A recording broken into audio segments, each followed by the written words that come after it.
I always believed probate was just paperwork, a dry cataloging of the dead. That changed the afternoon a process server handed me a thick manila envelope outside my office. My brother, Graham, was not satisfied with the investments or the real estate. He wanted the scraps.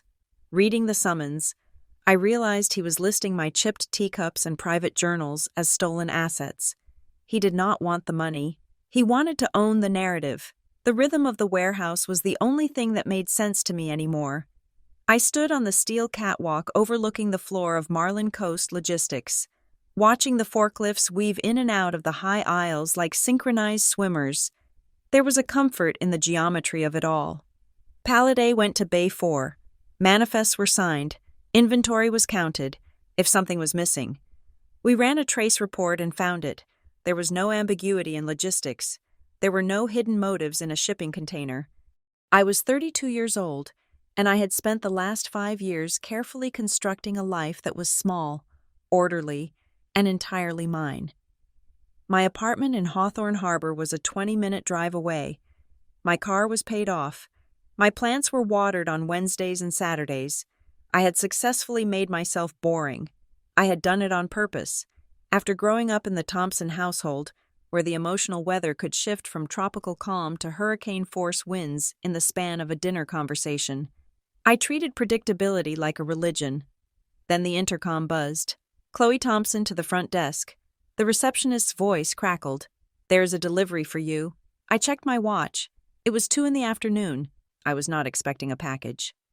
I walked down the metal stairs, my boots clanging softly against the grating, feeling a vague, low-level anxiety that I had learned to live with. It was the permanent flinch of someone waiting for the other shoe to drop. At the reception desk, a man in a nondescript windbreaker was waiting. He did not look like a delivery driver. He looked like bad news. "Chloe Thompson?" he asked. "Yes," I said. He thrust a thick manila envelope toward me. "Served," he said flatly. "Have a nice day." He turned and walked out the glass double doors before I could even look down at what I was holding. My name was printed on the front in bold, black letters. Below it were words that made the air leave my lungs. Ridgeview County Probate Court. I opened the envelope right there in the lobby, my hands shaking just enough to make the paper rattle. It was a petition, a legal filing.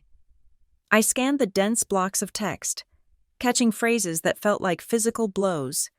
Temporary restraining order, freeze of assets, disputed personal property, and then the petitioner's name, Graham Edward Thompson, my brother.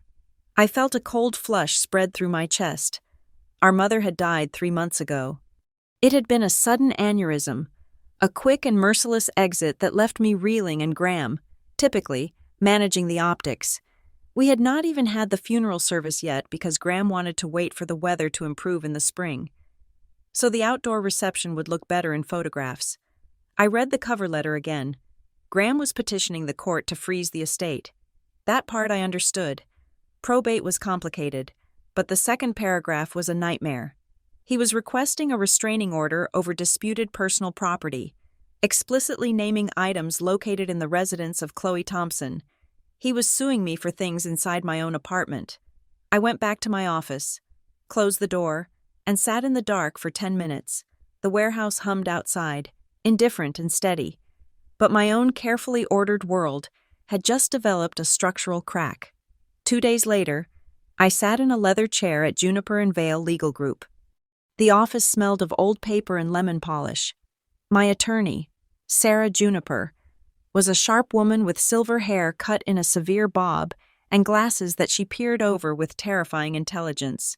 She had the filing spread out on her mahogany desk. She had been reading it in silence for 5 minutes. I watched her eyes move back and forth, waiting for her to tell me this was a mistake, a clerical error, a misunderstanding. Finally, she looked up. "Your brother is aggressive." Sarah said, "I will give him that." "What does it say?" I asked. The legalese had been like a foreign language to me. Sarah took off her glasses and tapped the document. "He is claiming that you exercised undue influence over your mother in her final years." She said, "He claims that you manipulated her into gifting you assets that properly belong to the family estate. He is accusing you of misappropriation of funds and hiding family heirlooms. I stared at her. Misappropriation? I paid for her groceries. I drove her to her cardiology appointments. I sat with her when she was lonely. Graham came to visit twice a year and spent the whole time on conference calls. He says I stole from Mom, I asked, my voice sounding thin in the quiet room. He is framing it as preservation of the estate, Sarah corrected. But yes, effectively, he is calling you a thief. He lists specific accounts he believes you drained. He lists physical property. He believes you took from the main house without permission. I haven't taken anything. I said, Mom gave me things, birthday presents, Christmas gifts, hand-me-downs when she was cleaning out the attic. Sarah leaned forward. In the eyes of the probate court, unless you have a letter proving it was a gift, possession can be contested. Graham is asking for a temporary order to prevent you from selling, moving, or hiding any items he claims are part of the estate. And Chloe. The list is extensive. She slid a page across the desk. I looked at the itemized list attached to the filing. It was not just vague categories. It was specific. Item 402 Vintage Sapphire Ring. Item 404 Collection of First Edition Poetry Books. Item 409 Hand-carved wooden chess set. He wants the chess set, I whispered. I bought that for Mom with my first paycheck when I was 16. She loved chess. We played every Sunday. He claims it is a family heirloom purchased with family funds. Sarah said, This is insane. I said, feeling the heat rise in my face. Why is he doing this? There is plenty of money in the estate. The house in Cedar Hollow is worth $2 million. The investment accounts are healthy. Why is he coming after my things? Control. Sarah said simply, In my experience, probate litigation among siblings is rarely about the money. It is about who gets to tell the story of the family. Right now, your brother is writing a story where he is the responsible protector of the legacy, and you are the unstable younger sister who took advantage of a confused old woman. I am not unstable, I said, gripping the arms of the chair. I know that, Sarah said, but the court does not know you, to the judge. You are just a name on a docket. We need to respond, and we need to be careful. If we react emotionally, it plays right into his narrative. I left the office an hour later with a headache that throbbed behind my eyes. The autumn air in Hawthorne Harbor was crisp, smelling of salt water and wood smoke, but I could not enjoy it. I sat in my car in the parking lot and stared at my phone. I knew I shouldn't call him. Sarah had told me not to speak to him without legal counsel present, but he was my brother. We had survived the same childhood. We had shared the same parents, the same holidays, the same turbulent history. Surely, if I just asked him, he would explain. I dialed his number. He answered on the second ring. Chloe, he said. His voice was smooth, rich, and infuriatingly calm. It was the voice he used for board meetings and client dinners. Graham, I said, I just got the papers. What are you doing? I'm handling the estate. Chloe, he said, I told you I would take care of everything. You are suing me. I said, You are accusing me of stealing. You want a restraining order over my own apartment, he sighed. A sound that implied he was exhausted by my theatrics. It is standard procedure. Chloe, do not be dramatic. There are discrepancies in the accounts. There are items missing from the townhouse. I have a fiduciary duty to the estate to ensure everything is accounted for. I haven't taken anything, I snapped, and the things I have are mine. Mom gave them to me. Mom was not in her right mind toward the end. Graham said smoothly, We both know that. She was vulnerable. It is easy for lines to get blurred. I am just trying to unblur them. She was perfectly lucid.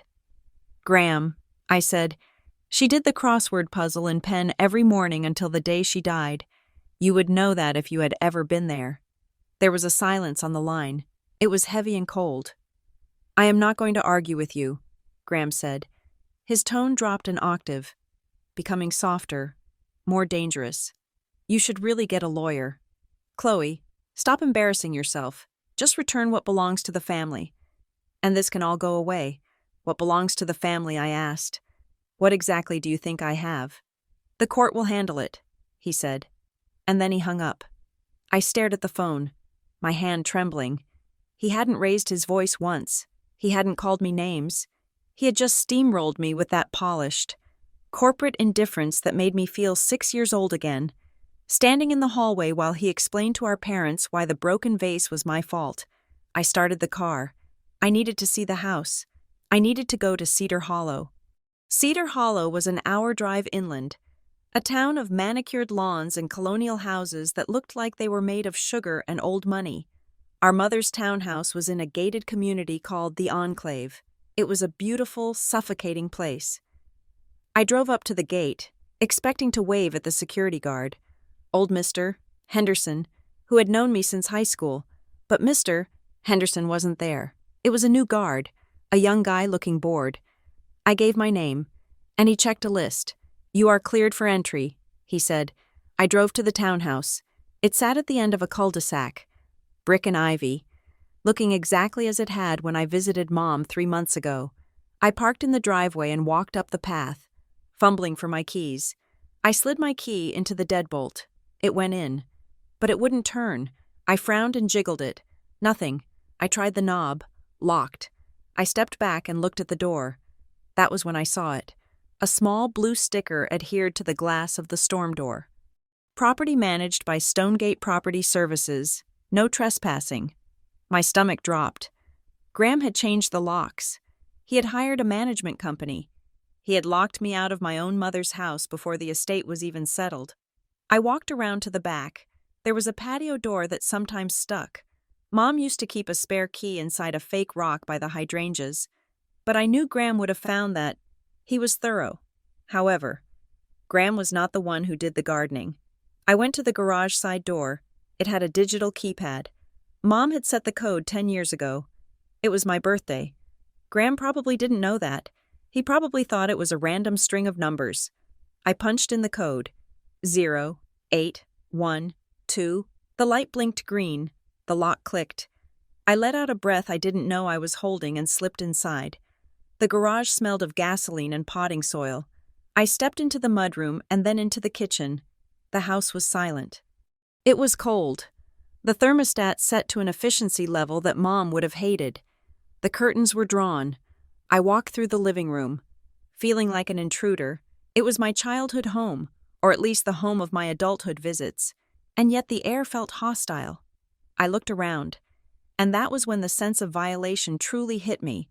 Things were missing, not the big things. The TV was still there, the silver candlesticks on the mantel were there, but the texture of the room was wrong. I looked at the display cabinet in the corner. Mom had a collection of teacups. They weren't expensive. She bought them at flea markets. There was one set, pink with gold rims, that had a chip in the saucer. We used to drink tea out of them when I had a bad day. The pink set was gone. I turned to the sofa. Mom's quilt, the one she had been stitching for 3 years. A chaotic patchwork of velvets and cottons, usually draped over the back. It was gone. I ran upstairs to her bedroom. The bed was stripped. The nightstand was bare. I looked for the small framed photo of me and her at the beach, the one taken the summer Graham went to Europe, and it was just the two of us.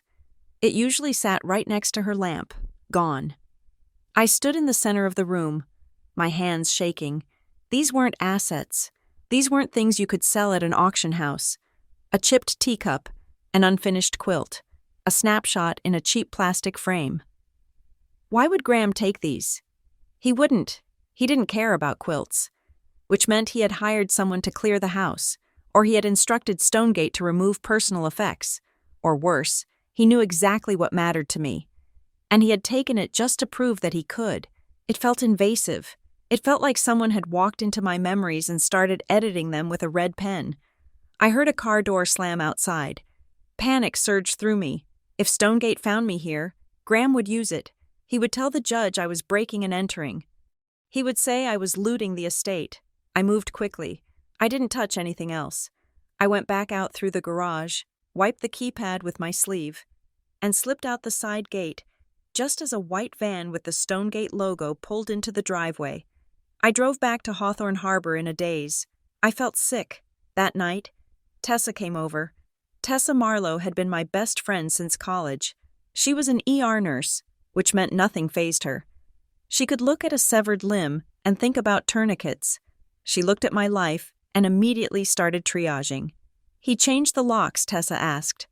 "Pouring 2 glasses of wine in my kitchen. That has to be illegal. It is the estate's property," I said, sitting at the island with my head in my hands. "He is the executor, or he is trying to be. You are a beneficiary. Chloe, you have rights." I told her about the missing items, the teacup, the photo. "That is psychological warfare," Tessa said, sliding a glass toward me. "He is gaslighting you. He wants you to feel unmoored. It is working," I admitted. "Okay," Tessa said. "We are going to fight this. But we need to be smart. You need to document everything you have, right now. If he is claiming you have estate property, we need proof of what is actually in your apartment." "Now?" I asked. "Now," she said. We spent the next 3 hours going room to room. Tessa held the clipboard, and I took photos with my phone. We opened every drawer.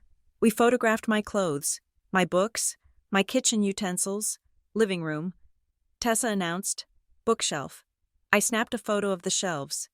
"Wait," I said. I lowered the phone. I looked at the bottom shelf. There was a gap. I kept a stack of old letters there.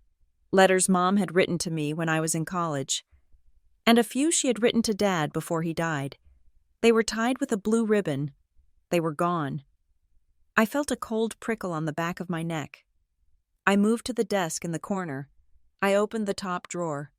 I kept a slim black notebook there, a journal where I wrote down story ideas, random thoughts, and sometimes complaints about Graham. The drawer was empty. "Tessa," I said, my voice trembling, "my journal is missing. And the letters. Are you sure?" Tessa asked. "Maybe you moved them. I never moved them." I said, "They were here last week." We looked at each other. The implication hung in the air between us like smoke. Someone had been in my apartment. I checked the windows. Locked. I checked the door. No sign of forced entry. "Does Graham have a key?" Tessa asked. "No." I said, Mom had a spare key, but that key was—" I stopped. Mom's spare key to my apartment was on her keychain. Her keychain was in the townhouse, or in Graham's possession. He used Mom's key. I whispered, "He came in here while I was at work. We have to call the police," Tessa said. "And say what I asked, that my brother used a key to come in and steal a stack of old letters. He will deny it. He will say I lost them. He will say I am paranoid. That is exactly what he wants. He wants me to sound crazy in court." I felt trapped. My home, the one place I had kept safe, had been breached. The air in the apartment suddenly felt thin, like there wasn't enough oxygen. 2 days later, the second shoe dropped, another courier, another envelope. This one was a demand for a full inventory and accounting. I sat at my kitchen table and read the letter from Graham's lawyers. It was a demand for me to produce a comprehensive list of all personal property in my possession that had any connection to the Thompson family. They listed specific items they wanted me to account for: my grandmother's pearl brooch, Mom's recipe card box, family photo albums, 1990 to 2005, all personal correspondence and journals. He wanted my journals. He wanted to read my private thoughts. He was framing them as family correspondence. I called Sarah Juniper immediately. "He can't do this," I said. "He can't ask for my journals. He is casting a wide net." Sarah said. Her voice was calm, but I could hear the concern. "He is arguing that these journals may contain evidence of your mother's state of mind or financial instructions. It is a reach, but in probate discovery, judges often allow broad requests. If I don't give them to him," I asked, "then you look like you are hiding something." Sarah said, "If you appear evasive." The judge, Honorable Marianne Klein, may grant Graham temporary control of the disputed property until the matter is resolved. That means he could legally come into your home and take the items into custody for safekeeping. I felt sick. I can't give him the journals. "Sarah, I wrote things about him in there. Angry things. If he reads them, he will use them to paint you as hostile and unstable." Sarah finished. "I know. It is a trap. If you refuse, you look guilty. If you comply, you hand him ammunition. So what do I do?" We compile the inventory. Sarah said, "We list everything you have. We object to the journals on privacy grounds. But Chloe, you need to be prepared. This is going to get ugly. He is trying to break you." I hung up the phone and looked around my kitchen. It didn't feel like mine anymore. It felt like a crime scene waiting to be processed. I needed water. My throat was dry. I went to the sink and filled a glass. As I drank, I stared at the kitchen cabinets. They were old, original to the apartment. The drawer under the silverware tray was slightly askew. Mom had been here 6 months ago. She had made lasagna. She had been fussing around the kitchen while I set the table. I remembered something. She had been doing something near that drawer. I had asked her what she was doing, and she had jumped, looking guilty. "Just fixing the runner," she had said. I put the glass down. I pulled the silverware drawer all the way out. It caught on the tracks, but I yanked it free and set it on the counter. I reached into the dark cavity of the cabinet frame. My fingers brushed against something. Tape. I peeled it loose. It was a small brass key, taped to the underside of the cabinet support. Attached to the key was a yellow sticky note, folded into a tiny square. I unfolded it. It was Mom's handwriting. Spidery. Unmistakable. Just 3 words. Not for him. I stared at the note. My heart hammered against my ribs. Not for him. She didn't say Graham. She just said him. But she knew. She had known, even 6 months ago, that this was coming. She had hidden this key in my apartment, in a place only I would find, and she had explicitly excluded my brother. I turned the key over in my hand.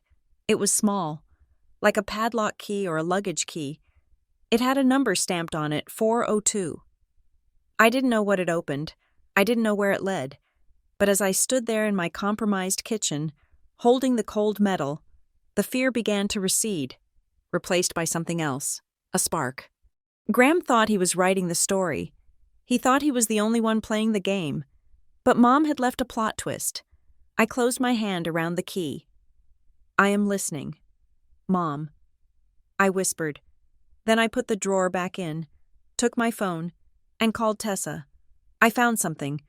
I said, I didn't know it then, but the war had just begun, and for the first time since the papers arrived, I wasn't just a victim, I was a player. Graham wanted an inventory. Fine, I was going to find out exactly what Mom wanted me to have, and if the note was right, it was something Graham was never meant to see. I grabbed my coat. I had a key to identify, but first, I needed to make sure no one was watching. I went to the window and looked down at the street. A gray sedan was parked 2 houses down. It hadn't moved in an hour. It might have been nothing. It might have been a neighbor. But in the world Graham had created, nothing was just nothing. I pulled the blinds shut. Game on. Graham.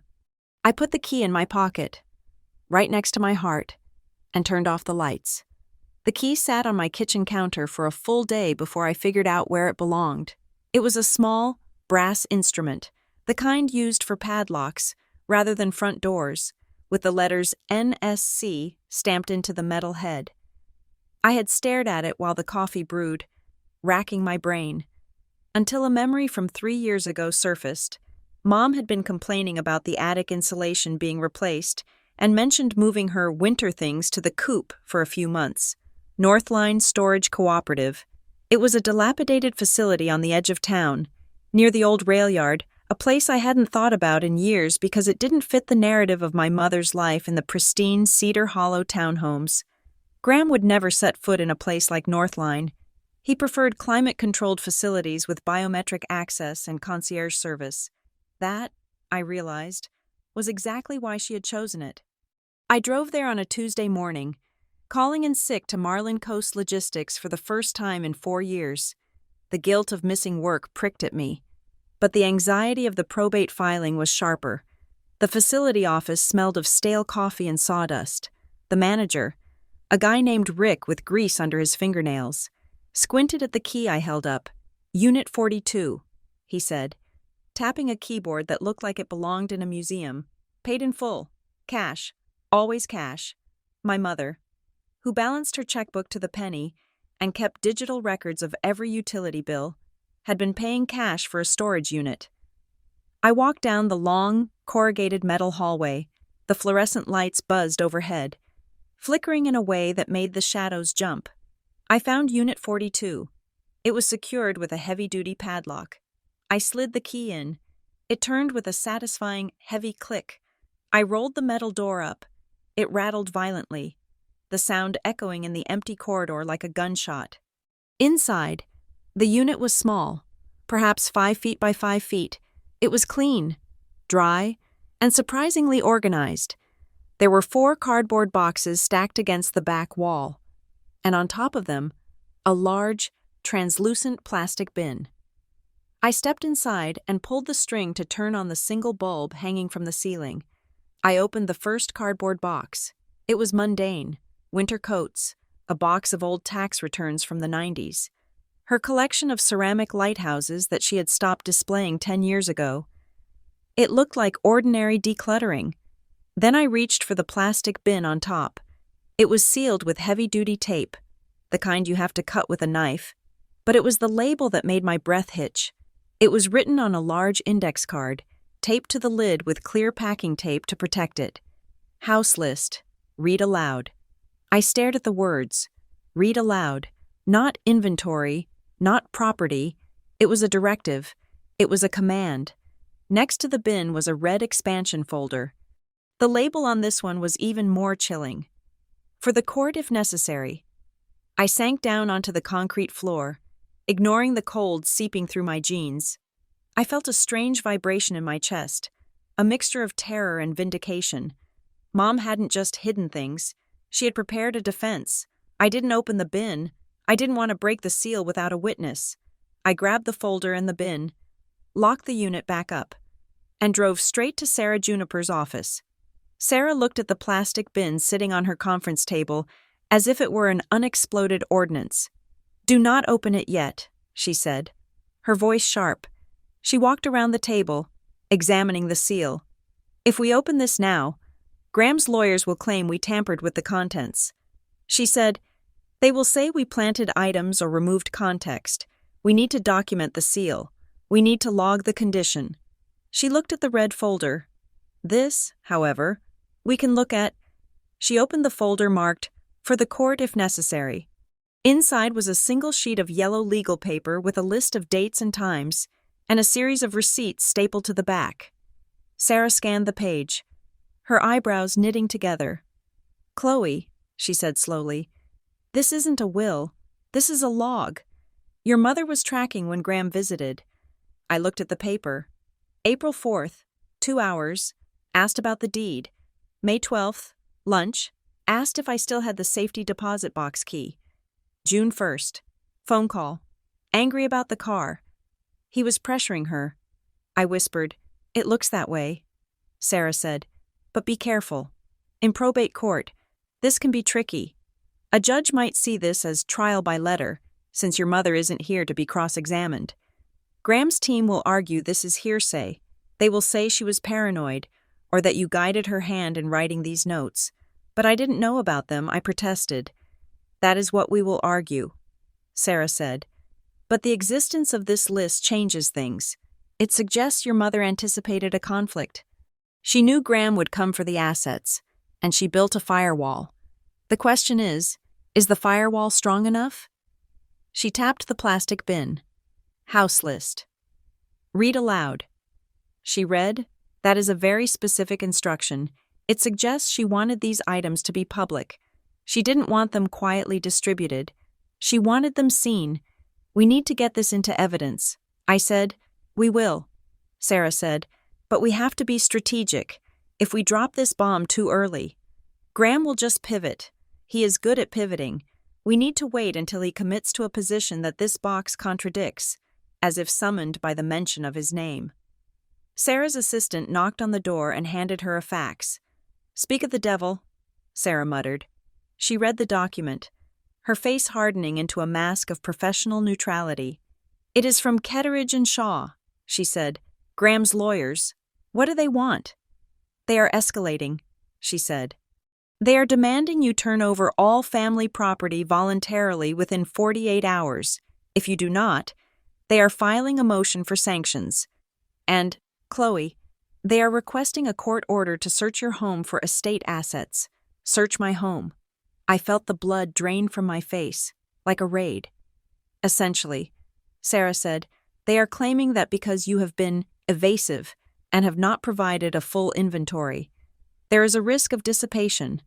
They want a third party, likely a sheriff or a court-appointed administrator, to enter your apartment and catalog everything. They can't do that. I said, I haven't done anything wrong. They can if the judge thinks you are hiding something. Sarah said, and right now, Graham is painting a very convincing picture of a sister who is hoarding family treasures and refusing to communicate. We need to file an opposition immediately. We need to show that you are cooperating, but that his demands are unreasonable. I felt a surge of panic. The idea of strangers going through my underwear drawer, my medicine cabinet, looking for, what, a missing teacup. It felt like a violation so deep I couldn't breathe. I left Sarah's office with instructions to compile my own inventory, but my mind was stuck on the threat. Search her home. Graham was willing to send the police to my door. I sat in my car, gripping the steering wheel. I needed to know how he was doing this.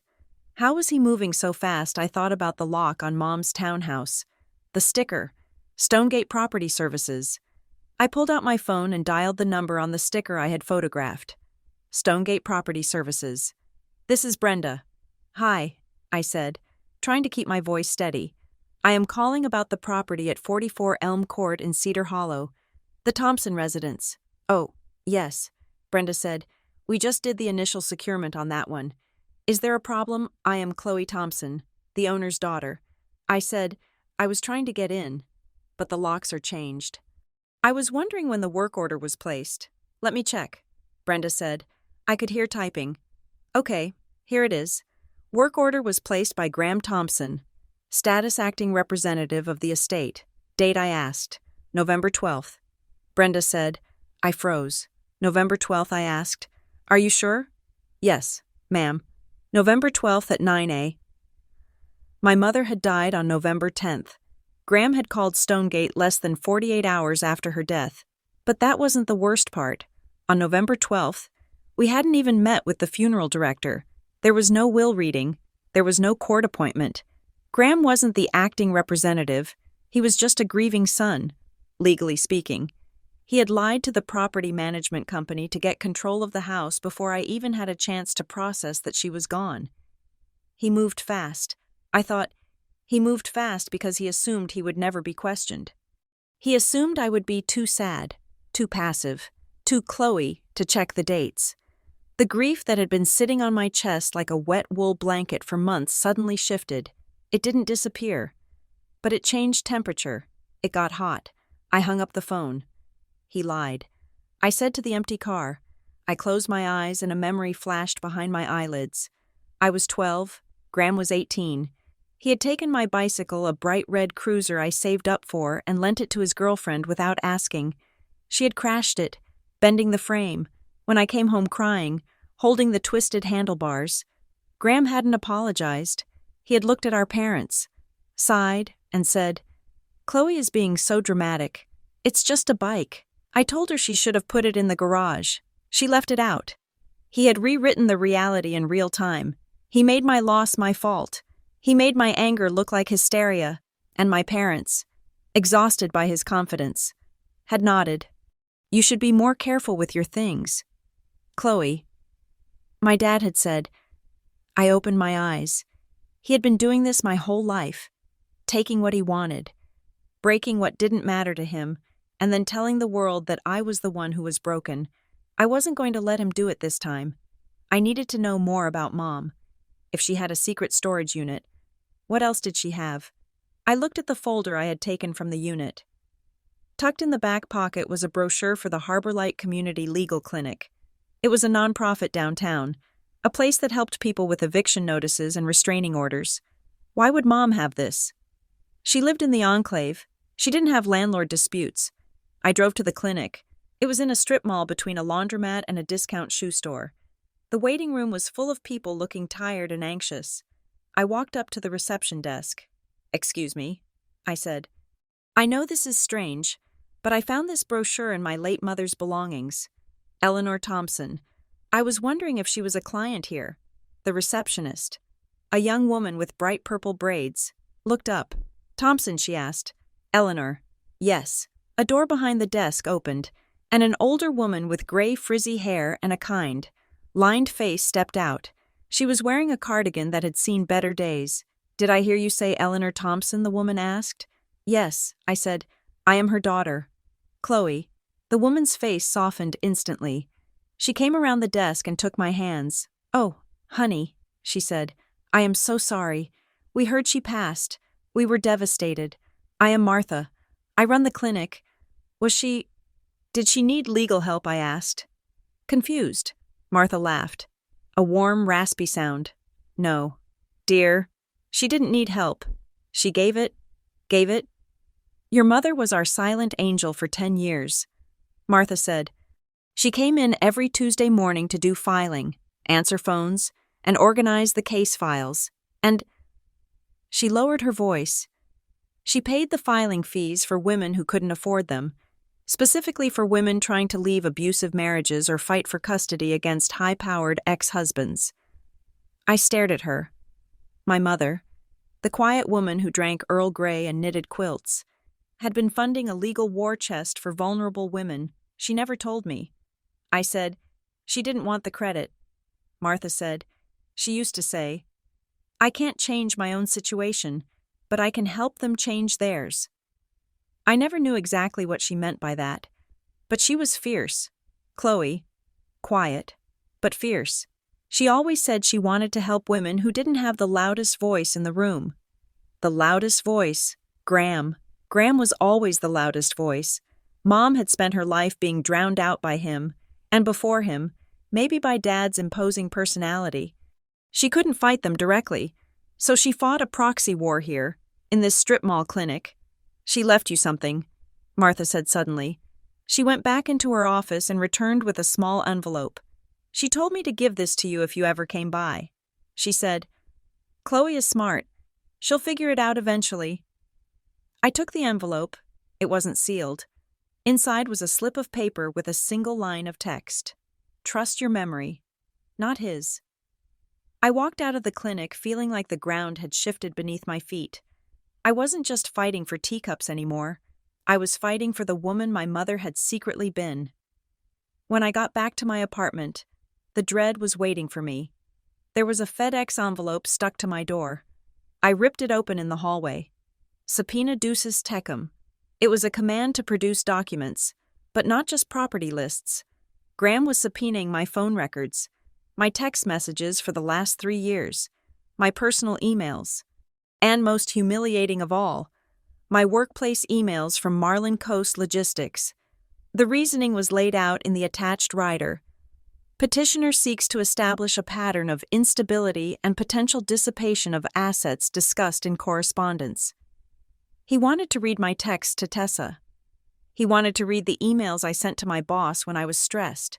He wanted to comb through every vent, every complaint, every moment of weakness, and project it onto a screen in a courtroom to prove that I was unfit to keep my own mother's quilt. I felt a wave of nausea. I imagined my coworkers Dave in dispatch, Sarah in HR being asked to hand over my emails.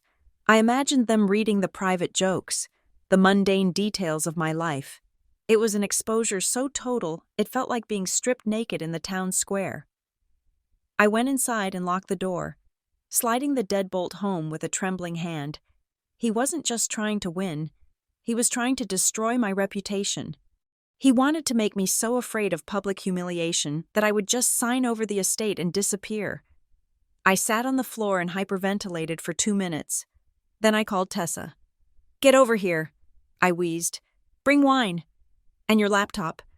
Tessa arrived in 15 minutes, looking like she was ready to intubate someone. "Let me see it," she demanded. I handed her the subpoena. She read it, her eyes narrowing. "He is fishing," she said. "He doesn't know what's in there. He is just hoping to find something embarrassing so he can leverage it. It doesn't matter." I said, "I can't let him do this. We are going to fight the subpoena." Tessa said, "But first, We are going to build a shield. A shield, a truth binder, Tessa said, slapping a heavy 3-ring binder onto my coffee table. She opened it. She had already put dividers in. Graham relies on you being vague, Tessa said. He relies on you saying, I think Mom gave me that. We are going to stop thinking and start knowing. We spent the night tearing my apartment apart constructively this time. We created a timeline, every gift, every visit, every conversation I could remember. We found receipts I didn't know I had kept, a receipt for the frame I bought for the beach photo, a thank you card Mom wrote me for the chess set. Thank you for the beautiful set. I will treasure it. Look at this, Tessa said, holding up the card. He claims the chess set is a family heirloom bought with family funds. This card proves she considered it a gift from you. It wasn't family property. It was yours. We went item by item through Graham's list. Item 402 vintage sapphire ring. I have that ring. I said, Grandma gave it to me when I graduated college. Do you have a picture? Tessa asked. I scrolled through my digital archives. I found a photo from my graduation dinner. There it was, on my finger. Graham was in the background of the photo, looking bored. Date stamp. May 2016, Tessa said. Mom was alive and well. If Graham thought it was stolen, why didn't he say anything for 10 years? We printed the photo. We punched holes in it. We put it in the binder. By 3 a.m., the binder was 2 inches thick. It was a brick of evidence. It was a physical manifestation of my sanity. Most of the things he is asking for, Tessa said, rubbing her eyes, aren't even valuable. The recipe cards, the journals. He wants the journals because he thinks I wrote about the money. I said, or, Tessa said, pausing, he wants the journals because he's afraid of what Mom told you. I looked at the For the Court folder from the storage unit, which I had placed on the table. He is afraid of the narrative. I said, I picked up the red folder again. I had been so focused on the list of visits that I hadn't looked at the back pocket of the folder. There was something else in there. A white envelope. It was a certified letter. The green tracking sticker was still attached. It was addressed to Ridgeview County Probate Court. The return address was my mother's, but the postmark. I stared at the black ink stamp. August 15th. My mother died on November 10th. She had written a certified letter to the probate court 3 months before she died, but she had never mailed it, or, I looked closer, the tracking sticker had no delivery scan. It had been prepared, paid for, stamped, and then kept. Why I carefully lifted the flap. It was sealed. Do we open it? Tessa whispered. No, I said. I remembered what Sarah Juniper had said about sealed evidence. If I open this, it's just a letter I found. If the judge opens it, it's testimony. I looked at the envelope. My mother had prepared a letter to the court months before she died. She knew. She knew this day would come. She had stood in line at the post office, paid for the certified postage, and then decided to hold it back. Maybe she was waiting for Graham to cross a line. Maybe she was giving him one last chance to be a decent brother. He failed, I said. I put the letter into the plastic sheet protector at the very front of the truth binder.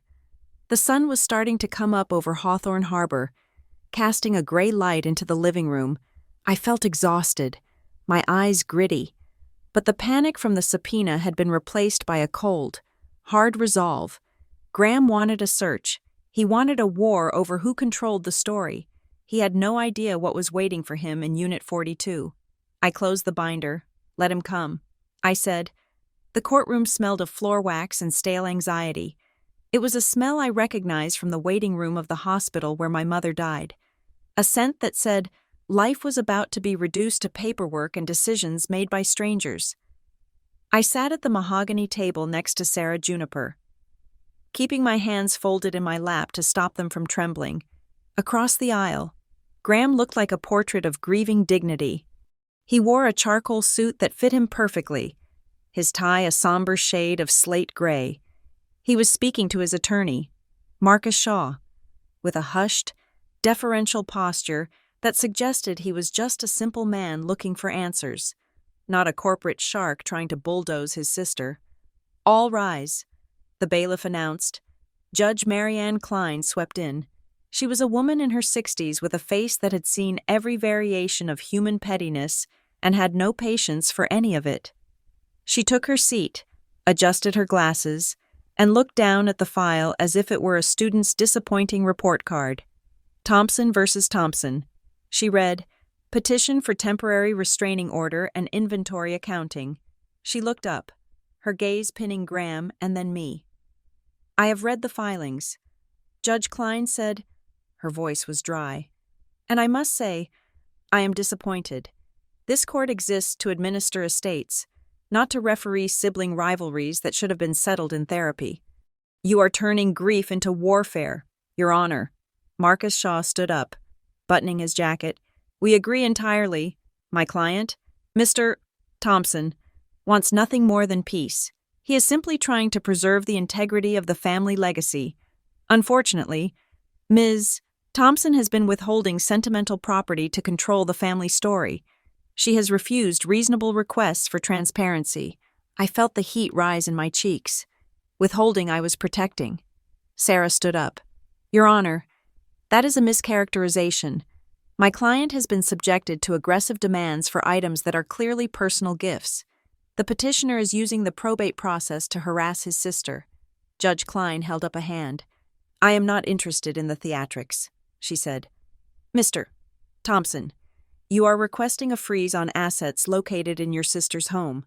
That is an extraordinary remedy. You need to show me that there is a genuine risk of dissipation." "Do you think she is going to sell the family photo albums on the black market?" Graham stood up. He didn't look at me. He looked at the judge with wide, earnest eyes. "Your Honor," he said, his voice soft, trembling just enough to sound heartbroken, "it is not about the market value, it is about the history. My sister has been unstable since our mother's passing. She has removed items from the main house without logging them.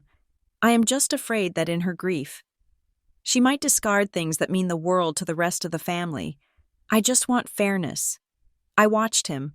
From the gallery, he must have looked like a saint, but from my angle, I saw the micro smirk tugging at the corner of his mouth when the judge looked down at her notes. It was a tiny, fleeting expression of triumph. He knew exactly what he was doing. He was painting me as the hysterical woman and himself as the rational protector. Sarah leaned forward. "Your Honor, regarding the allegation of instability and theft, we would like to introduce a piece of evidence that speaks to the decedent's intent." She handed a folder to the bailiff. "My client has discovered a storage unit rented by the decedent, Eleanor Thompson, in her own name, paid for in cash. Inside this unit, which Ms. Thompson has not accessed other than to verify its existence, are documents sealed and addressed to this court." Graham's head snapped toward us. The mask slipped. For a fraction of a second, his eyes went cold and hard. He hadn't known. "A storage unit?" Graham asked, breaking protocol. Judge Klein looked at the documents Sarah had submitted. "Receipts," Sarah said, "a lease agreement dating back 3 years, and a photograph of a sealed bin labeled House List read aloud." Graham's attorney jumped in. "Objection, Your Honor. We have no verification of this unit's contents. For all we know, Ms. Thompson rented it herself last week and manufactured this evidence to hide assets. It is dated," Sarah said calmly. "The lease predates the mother's death by years. The payments were made by Eleanor Thompson." Judge Klein looked at Graham. "Did you know about this unit?" "Mr. Thompson, no, Your Honor," Graham said. He recovered his composure quickly, smoothing his tie.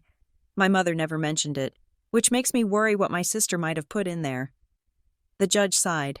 "I am ordering a narrow inventory process," she said. "I am not granting a restraining order over Ms. Thompson's entire apartment. That is excessive. However, given the dispute, I want a list of the specific items Mr. Thompson is claiming are estate property. We have a list." "Your Honor," Marcus Shaw said. He handed a document to the clerk. I listened as he listed them: the quilt, the ring, the recipe box. It was a list of everything I held dear. "And," Shaw added, There is one more item my client is very concerned about: a small, antique brass compass, approximately 2 inches in diameter, inscribed with the initials J, T on the back. It is currently located in Ms. Thompson's bedside drawer, inside a box of tissues. The world stopped. The air left the courtroom. I froze, my hand gripping the edge of the table so hard my knuckles turned white. I had a compass. It had belonged to my grandfather, Jonathan Thompson, and I did keep it in my bedside drawer, but I didn't keep it on top. I kept it tucked inside a box of tissues to stop it from rattling when I opened the drawer. It was a habit I had developed years ago, a weird, specific quirk. There was no way Graham could know that, unless he had been in my bedroom, or unless he had watched me. I looked at Graham. He wasn't looking at the judge anymore. He was looking at me. His face was blank, pleasant, but his eyes were drilling into mine. He nodded, a tiny, almost imperceptible motion. He knew. He was telling me, right there in open court, that my privacy was an illusion, that he could reach me anywhere. Ms. Thompson, Judge Klein asked, "Do you have this item?" I stammered. I felt sick. I felt violated. Yes, it was a gift from Grandpa. Graham shook his head sadly. "Grandfather promised that to me," he said. "It is a shame she keeps it hidden away like that." The hearing ended 20 minutes later, but I didn't hear the rest of it. All I could hear was the blood rushing in my ears, inside a box of tissues. I drove home in a fog of paranoia. Every car behind me looked suspicious. Every person walking a dog looked like a private investigator. When I got to my apartment, I didn't just go inside. I checked the door frame for scratches. I checked the windows. I called a locksmith immediately. I want high security. I told the man when he arrived, the kind you can't pick. I spent $400 on a deadbolt that looked like it belonged on a bank vault. Then I went to an electronics store and bought a simple, battery-operated camera. I hid it on top of my bookshelf, pointing at the front door. I hated it. I hated feeling like this. My apartment had always been my sanctuary, the one place where I didn't have to defend myself. Now, it felt like a trap. I lay in bed that night, staring at the ceiling. I had taken the compass out of the tissue box. It sat on the nightstand now, accusing me. Graham's real weapon wasn't the lawsuit. It wasn't the legal fees. It was this. He wanted me to doubt my own reality. He wanted me to wonder who I could trust. He wanted me to look at Tessa and wonder if she had slipped up and mentioned the compass. He wanted me to look at my neighbors and wonder if they had let him in. He was trying to break my mind so that handing over the estate would feel like relief. I sat up. "No," I said to the dark room. I wasn't going to let him make me crazy. If he knew about the compass, he had intel. And if he had intel, he had a source. But I had sources too. I thought about the brochure from the legal clinic. I thought about the silent angel. Mom had secrets. Graham had secrets. I needed to find out where they intersected. The next morning, I went to the Cedar Hollow Public Library. It was a beautiful old building with high ceilings and the smell of dust and quiet dignity. I went to the archives section. I didn't know exactly what I was looking for, but I had a thread. The Harbor Light Community Legal Clinic. I requested the local newspaper archives from 10 years ago. I started searching for mentions of the clinic, cross-referencing with my mother's name. Nothing. She had been careful. Then I searched for Graham's name. There were plenty of hits. Graham Thompson, rising star of finance. Graham Thompson, attending the charity gala. Graham Thompson, acquiring a new firm. I narrowed the search. I looked for legal notices. I found a small article from 7 years ago. Nonprofit land dispute settled. It was a story about a property developer trying to evict a women's shelter to build condos. The developer was a company called O'Rourke and Thompson Holdings. Thompson, Graham, the shelter had fought back. They had produced a witness who testified that the original deed restrictions prevented commercial development. The witness was unnamed in the article, described only as a long-time resident with knowledge of the estate's history, but the shelter was represented by the Harborlight Community Legal Clinic. I stared at the screen. Graham had tried to bulldoze a women's shelter. My mother was volunteering at the clinic that defended it. Had she been the witness? I looked at the date. 7 years ago. That was right around the time Graham had dissolved his partnership with Evan Rourke and started his own firm. The split had been acrimonious, but no one ever said why. I pulled out my phone and searched for Evan Rourke. He was still in the area. He ran a boutique investment firm in the next town over. I took a breath and dialed the number on his website. Rourke Investments. A woman answered. "Hi," I said. "My name is Chloe Thompson. I am Graham Thompson's sister. I was wondering if Mr. Rourke might have a moment to speak with me." There was a long pause. "1 moment, please." A minute later, a man's voice came on the line. It was gravelly, tired, and wary. "Chloe Thompson," Evan Rourke said. "I haven't heard that name in a long time. I heard about your mother. I am sorry." "Thank you." I said, "Why are you calling?" "Chloe," Evan asked, "if this is about Graham." "I have nothing to say to him." "It is about Graham." I said, "But not from him. He is suing me." Silence, then a short bark of a laugh. "Of course he is. I need to know. Evan, did my mother testify against your company 7 years ago regarding the shelter?" Evan sighed. "She didn't testify in court," he said. "She provided the affidavit that killed the deal." Graham was furious. He wanted to sue the witness, but he didn't know who it was. The clinic kept it sealed. He didn't know it was Mom number. Evan said he suspected it was someone from the old historical society. If he had known it was Eleanor, he would have destroyed her. I finished. He would have tried. Evan said, "Look, Chloe, I don't know what is happening with the probate, but I will give you one piece of advice. Please, Graham doesn't fight with facts." Evan said, "He fights with volume. He will bury you in paperwork. He will file motions, demands, interrogatories, and stay orders until you are bleeding money so fast you settle just to stop the hemorrhage. That is his pattern. He makes it too expensive to be right. He's already doing that." I said, "Then you need to find the one thing he isn't willing to put on paper." Evan said, "Graham always has a liability he is hiding. Find it, and he will fold."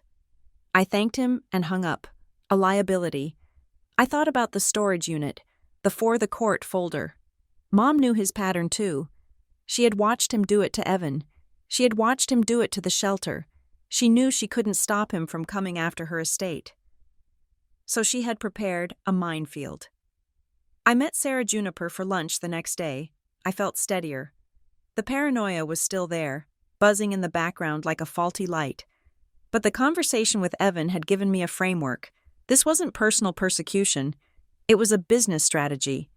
"We have some news on the assets," Sarah said, opening her salad. "We received the full policy documents for your mother's life insurance, and it is a policy for $50,000, Sarah said. "Not a fortune, but significant. And here is the key. The beneficiary designation is specific. It lists Chloe Thompson, sole beneficiary." I felt a wave of relief. $50,000 would pay my legal fees. Graham, of course, is challenging it. Sarah continued. "How can he?" I asked. "It is a contract. He is arguing that the premiums were paid from a joint account that was technically estate funds." Sarah said, "He wants the payout clawed back into the general estate, to be divided 50-50. He wants half of what Mom left specifically for me." I said, "He wants it all, really." Sarah said, "But he will settle for half." I looked at my hands. $50,000. Mom had left that for me because she knew I wasn't rich. She knew I worked in logistics. She knew Graham was a millionaire. I felt that familiar pang in my stomach, the guilt. Maybe I should just split it. I said quietly, "It is family money. It would stop the fighting about the policy." Sarah put her fork down. She looked at me sternly. "Chloe, stop." I looked up. "That is the guilt talking," Sarah said. "Graham has trained you to feel guilty for taking up space. He has trained you to feel that anything you have is something you took from him. That is not true. Your mother made a choice. She wrote your name, not his. But he is my brother. I said weakly. He is a litigant. Sarah said, and right now, you need to practice saying something. What I am allowed to keep what was given to me. I stared at her. Say it, Sarah commanded. I am allowed to keep what was given to me. I whispered, louder. I am allowed to keep what was given to me. Good, Sarah said. Because at the next hearing, we are going to need that backbone. Judge Klein has issued an order. What order? She wants the list read. Sarah said, the list from the storage unit number. Sarah said, the list of disputed items. The judge wants to clarify the scope. She has ordered the bailiff to read Graham's list of demands into the record, item by item. And then she wants us to present the inventory from the storage unit, publicly. Yes, I felt a chill. That public reading, I realized, was the turning point. It would either expose me as a petty hoarder of trinkets, or it would expose Graham as a man bullying his sister over scraps. It was high noon. The day before the hearing, I went back to the storage unit. I needed to know. I had respected the seal on the plastic bin because Sarah told me to, but the judge had ordered the inventory presented. We were going to open it in court, or Sarah was going to open it with the clerk beforehand, but I needed to see the outside of it again. I needed to feel close to Mom. I sat in the cold unit, staring at the bin. House list, read aloud. I looked at the handwriting. It was firm, angry, almost. I noticed something I hadn't seen before. There was a small envelope taped to the bottom of the bin.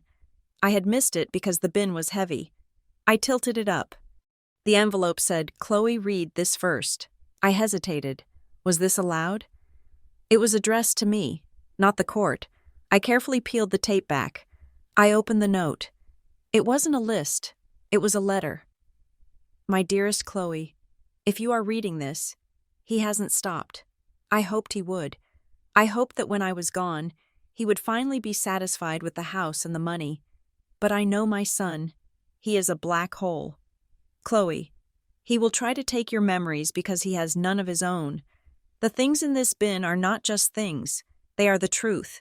I have annotated them. I have written down where they came from, when I gave them to you, and why. Do not be afraid to let them read it. I protected you as best I could while I was alive. Now, I need you to protect yourself. The key to the safe deposit box is taped inside the cover of the blue photo album in this bin. Love, Mom. I sat there, tears streaming down my face. She hadn't just left me stuff. She had left me a weapon. I looked at the bin, annotated. She had written notes on the items. I imagined the bailiff reading the list. Item 1, porcelain doll, and then reading Mom's note. Bought for Chloe's 5th birthday after Graham broke her other one. My heart hammered. This wasn't just an inventory. It was a testimony from the grave. I stood up. I wiped my face. I wasn't guilty. I wasn't a thief. I was the daughter who remembered. I drove to Sarah's office. I didn't tell her about the note I found. I kept that in my pocket, but I told her I was ready. The morning of the hearing, the sky was the color of a bruise. I walked into the courthouse with my head up. I wore my best blazer. I wore the vintage sapphire ring that Graham claimed was stolen. I wore it openly on my right hand. Graham was already there. He saw the ring. His eyes flickered to it, then up to my face. He smiled, a sad, pitying smile. You look tired. Chloe, he said as I passed his table. I slept fine. Graham. I lied. Judge Klein entered. She looked even more impatient than last time. We are here to establish the scope of the disputed property, she said. I have ordered a reading of the petitioner's demand list. Bailiff, please proceed. The bailiff, a burly man with a deep baritone voice, picked up the document Graham's lawyers had filed. He began to read. It started normally. 1 antique mahogany sidebar, 1 silver tea service, but then, as he continued, the list became strange. 1 box of assorted greeting cards, dated 1990 to present, 1 child's art portfolio, kindergarten through 5th grade, 1 brass compass, inscribed, 1 personal journal, black leather, belonging to Chloe Thompson. The courtroom was silent. The bailiff's voice boomed, but the words were petty, small, one unfinished quilt, one chipped pink teacup. People in the gallery started to shift. I heard a cough. Graham sat perfectly still, staring straight ahead. The judge was looking at Graham. Her expression was unreadable, but her eyebrows had climbed slightly. One pair of knitting needles, one half-used bottle of perfume. Chanel No. 5. It went on for 10 minutes. It was a laundry list of intimacy. It wasn't an estate inventory. It was an autopsy of a home. When the bailiff finished, the silence was heavy. Judge Klein took off her glasses. "Mr. Thompson," she said, "you are petitioning this court to compel the return of a half-used bottle of perfume." Graham stood up.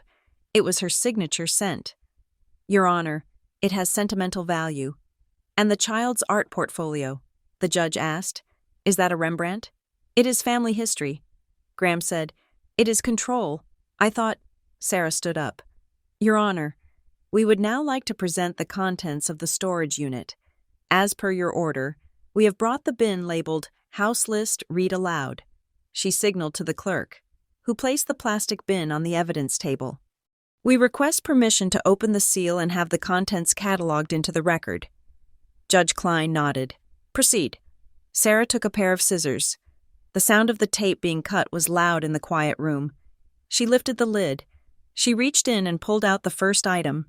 It was a small, wooden music box, but taped to the bottom of it was a large white index card with handwriting in thick black marker.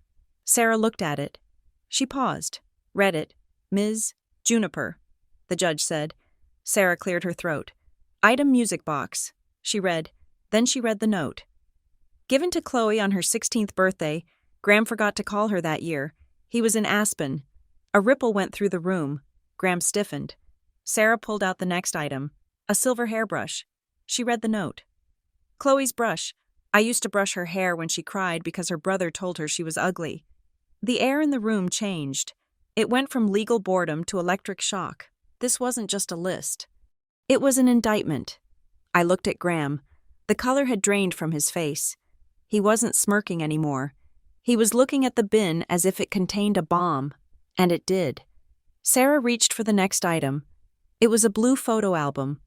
She read the note.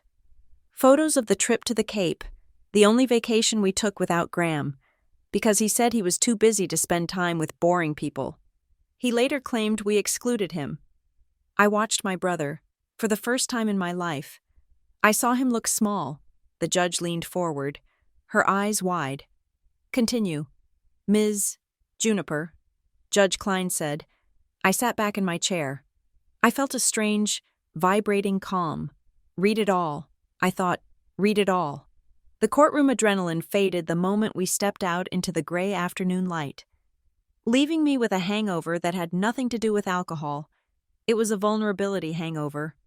I had just watched my attorney read my mother's private notes about Graham's cruelty into the public record, and while it had silenced the room, it hadn't won the war, it had only escalated it.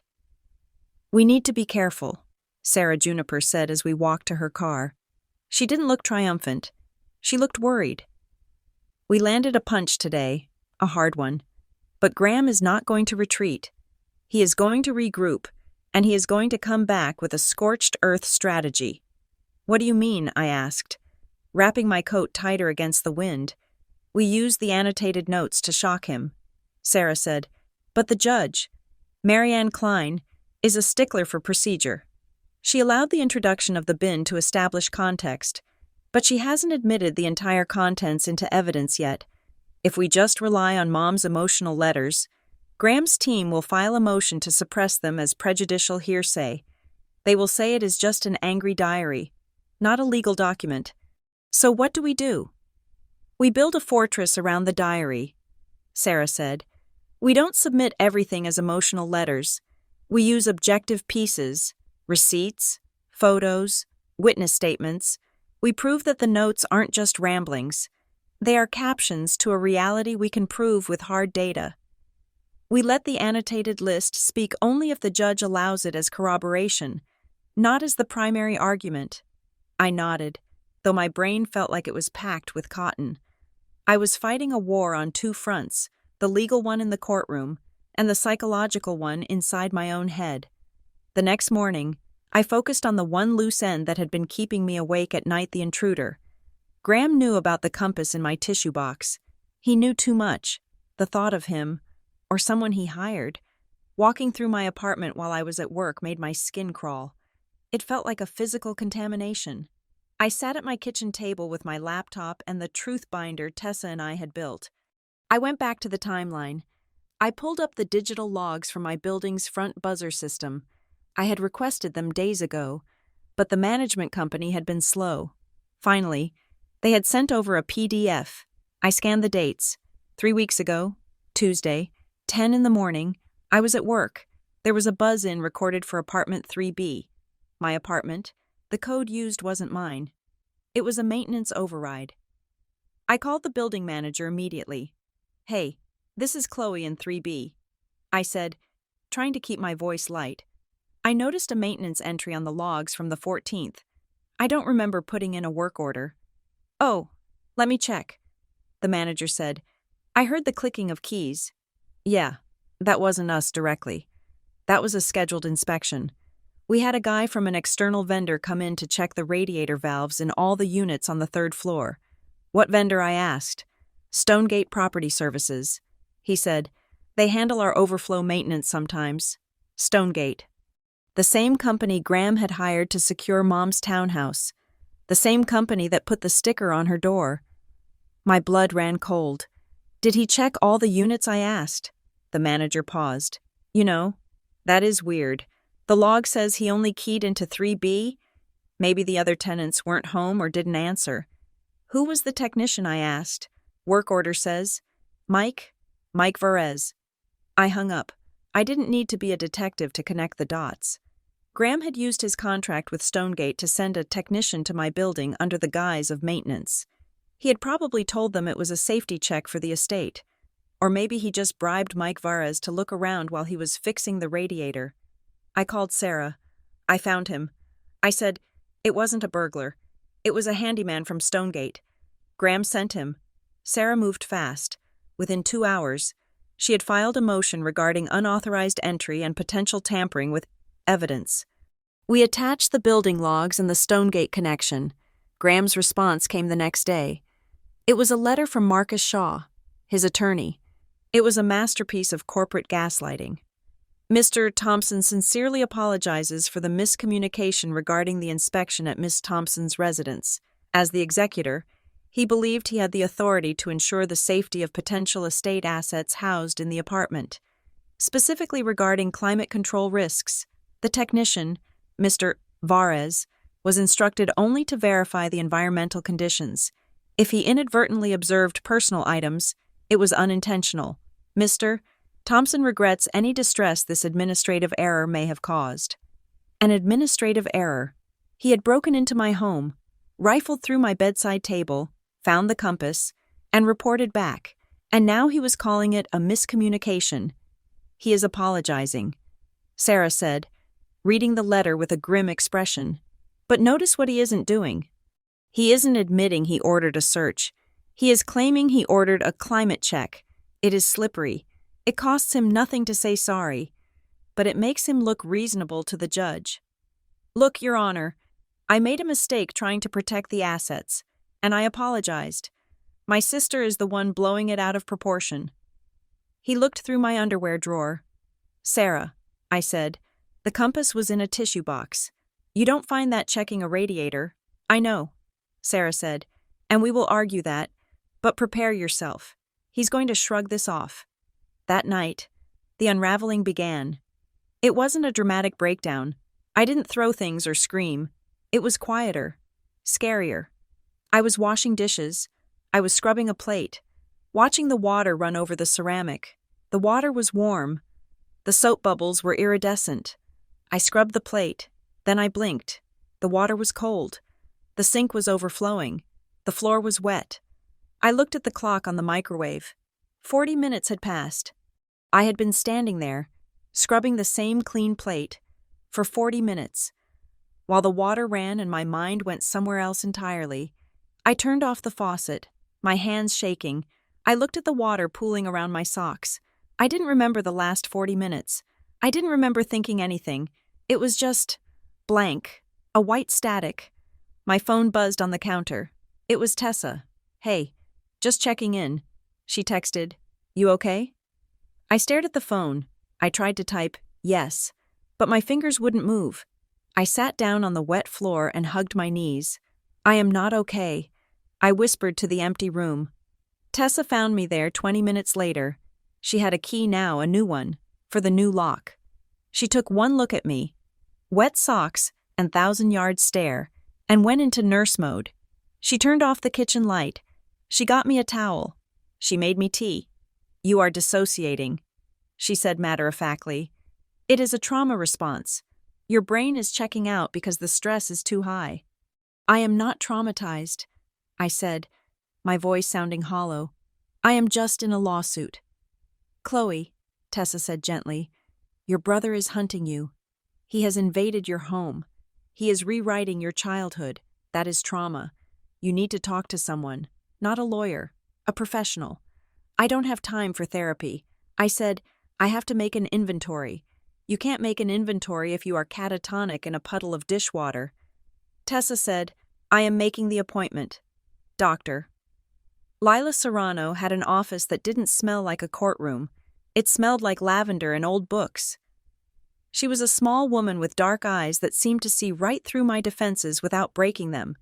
I told her about the lawsuit. I told her about the compass. I told her about the sink. She listened, nodding slowly.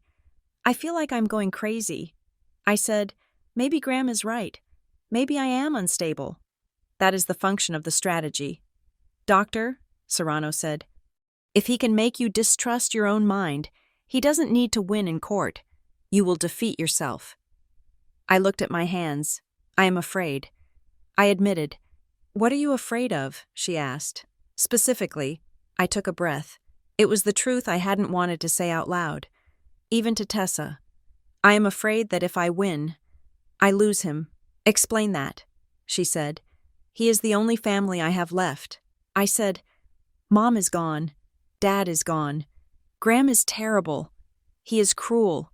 He is a bully. But he is my brother. He is the only person on earth who remembers the way our driveway looked in the snow, or the name of our old dog. If I win this case, if I expose him, he will never speak to me again. I will be an orphan. Doctor." Serrano looked at me with a profound sadness. "Chloe," she said softly, "when was the last time you felt a genuine connection with him? Not a transaction, not a management of his moods. A connection." I tried to think. I went back 5 years, 10, 20. I remembered being 6, and him pushing me on a swing. That was it. He hasn't been my brother for a long time. "Has he?" I asked. "Doctor?" Serrano didn't answer. She let the question hang there. I realized then that I was fighting to save a relationship that had died years ago. I was paying a ransom for a hostage that was already gone. "I have been alone in this relationship for years." I said, "Yes," she said, "and that is incredibly painful to accept. But once you accept it, you realize that winning this lawsuit won't cause you to lose him. You can't lose something you don't have." I left her office feeling lighter. The fear was still there, but the confusion was gone. I wasn't fighting to save my family. I was fighting to survive it. The next day, a courier arrived with a package from Evan Rourke. I had almost forgotten I had spoken to him. I opened the envelope. Inside was a stack of photocopied financial documents, some dating back 10 years. There was a sticky note on top. Thought this might help. "Check the reimbursements." I brought them to Sarah. We spread them out on her conference table. "These are ledgers from Thompson Crest Holdings," Sarah said, adjusting her glasses. "Graham's old venture capital firm. Look at this." I said, pointing to a highlighted line. "November 2018. Reimbursement family estate maintenance. $12,000. March 2019. Reimbursement preservation of legacy assets. $8,000. He was running personal expenses through his company." Sarah said, or I said, "He was using company money to pay for things for Mom. and then claiming the items belonged to the company. Sarah looked at me. If he commingled funds, she said, it pierces the corporate veil. But more importantly for us, it suggests a pattern of financial misconduct. If he was using business accounts to buy family assets, he might be claiming ownership based on who paid the bill. But Mom paid for things too. I said, we need proof. Sarah said, these ledgers are explosive, but they are from a third party, without a direct link to the items in dispute. It is just smoke. We need fire. We need to prove that a specific item he claims is company property or estate property was actually paid for by your mother. Personally, I went back to the apartment. I went back to the truth binder. I needed a link. I looked at the list of disputed items again. Item 405, wooden recipe box containing handwritten recipes. Graham wanted the recipe box. Why? It was worth $5 at a garage sale. Unless it wasn't about the recipes. I went to my kitchen. The recipe box was sitting on the counter. It was an old oak box, polished by years of greasy fingers and flour dust. I opened it. The smell of cinnamon and old paper wafted out. I started flipping through the cards. Lasagna, apple crisp, chicken pot pie. I pulled them all out, stacking them on the counter. At the very back of the box, flat against the wood, was a piece of paper folded into a tight square. I unfolded it. It was a receipt. It was a carbon copy receipt from the Northline Storage Cooperative. Date, August 15th, 2023. Amount, $300, cash, and stapled to the receipt was a scrap of notebook paper. My mother's handwriting. Paid for the unit today. Put the letters inside. If he says I promised him the box, he is lying. I bought this box at a craft fair in 1998 with my own money. He was never here. I stared at the note. It was specific. She mentioned the box. She mentioned the storage unit, and she explicitly refuted a promise. If he says I promised, he is lying. She had anticipated his argument. She knew he would say, Mom promised me the recipe box. She had written a rebuttal from the grave. I called Sarah. I found the fire. I said, 2 days later, the settlement offer arrived. It came via special messenger in a thick cream-colored envelope that reeked of expense. Sarah called me into her office to review it. This is his final offer, Sarah said, and Chloe, on paper. It looks generous. She slid the document across the desk. Graham was offering to release the claim on the life insurance. I would get the full $50,000. He was also offering an additional $20,000 from the estate as a goodwill gesture. $70,000. It was more money than I made in a year at the logistics center. What is the catch? I asked. Sarah turned the page. Conditions, she read. Claimant agrees to return all disputed personal property listed in Exhibit A immediately. Claimant further agrees to sign the attached statement of clarification.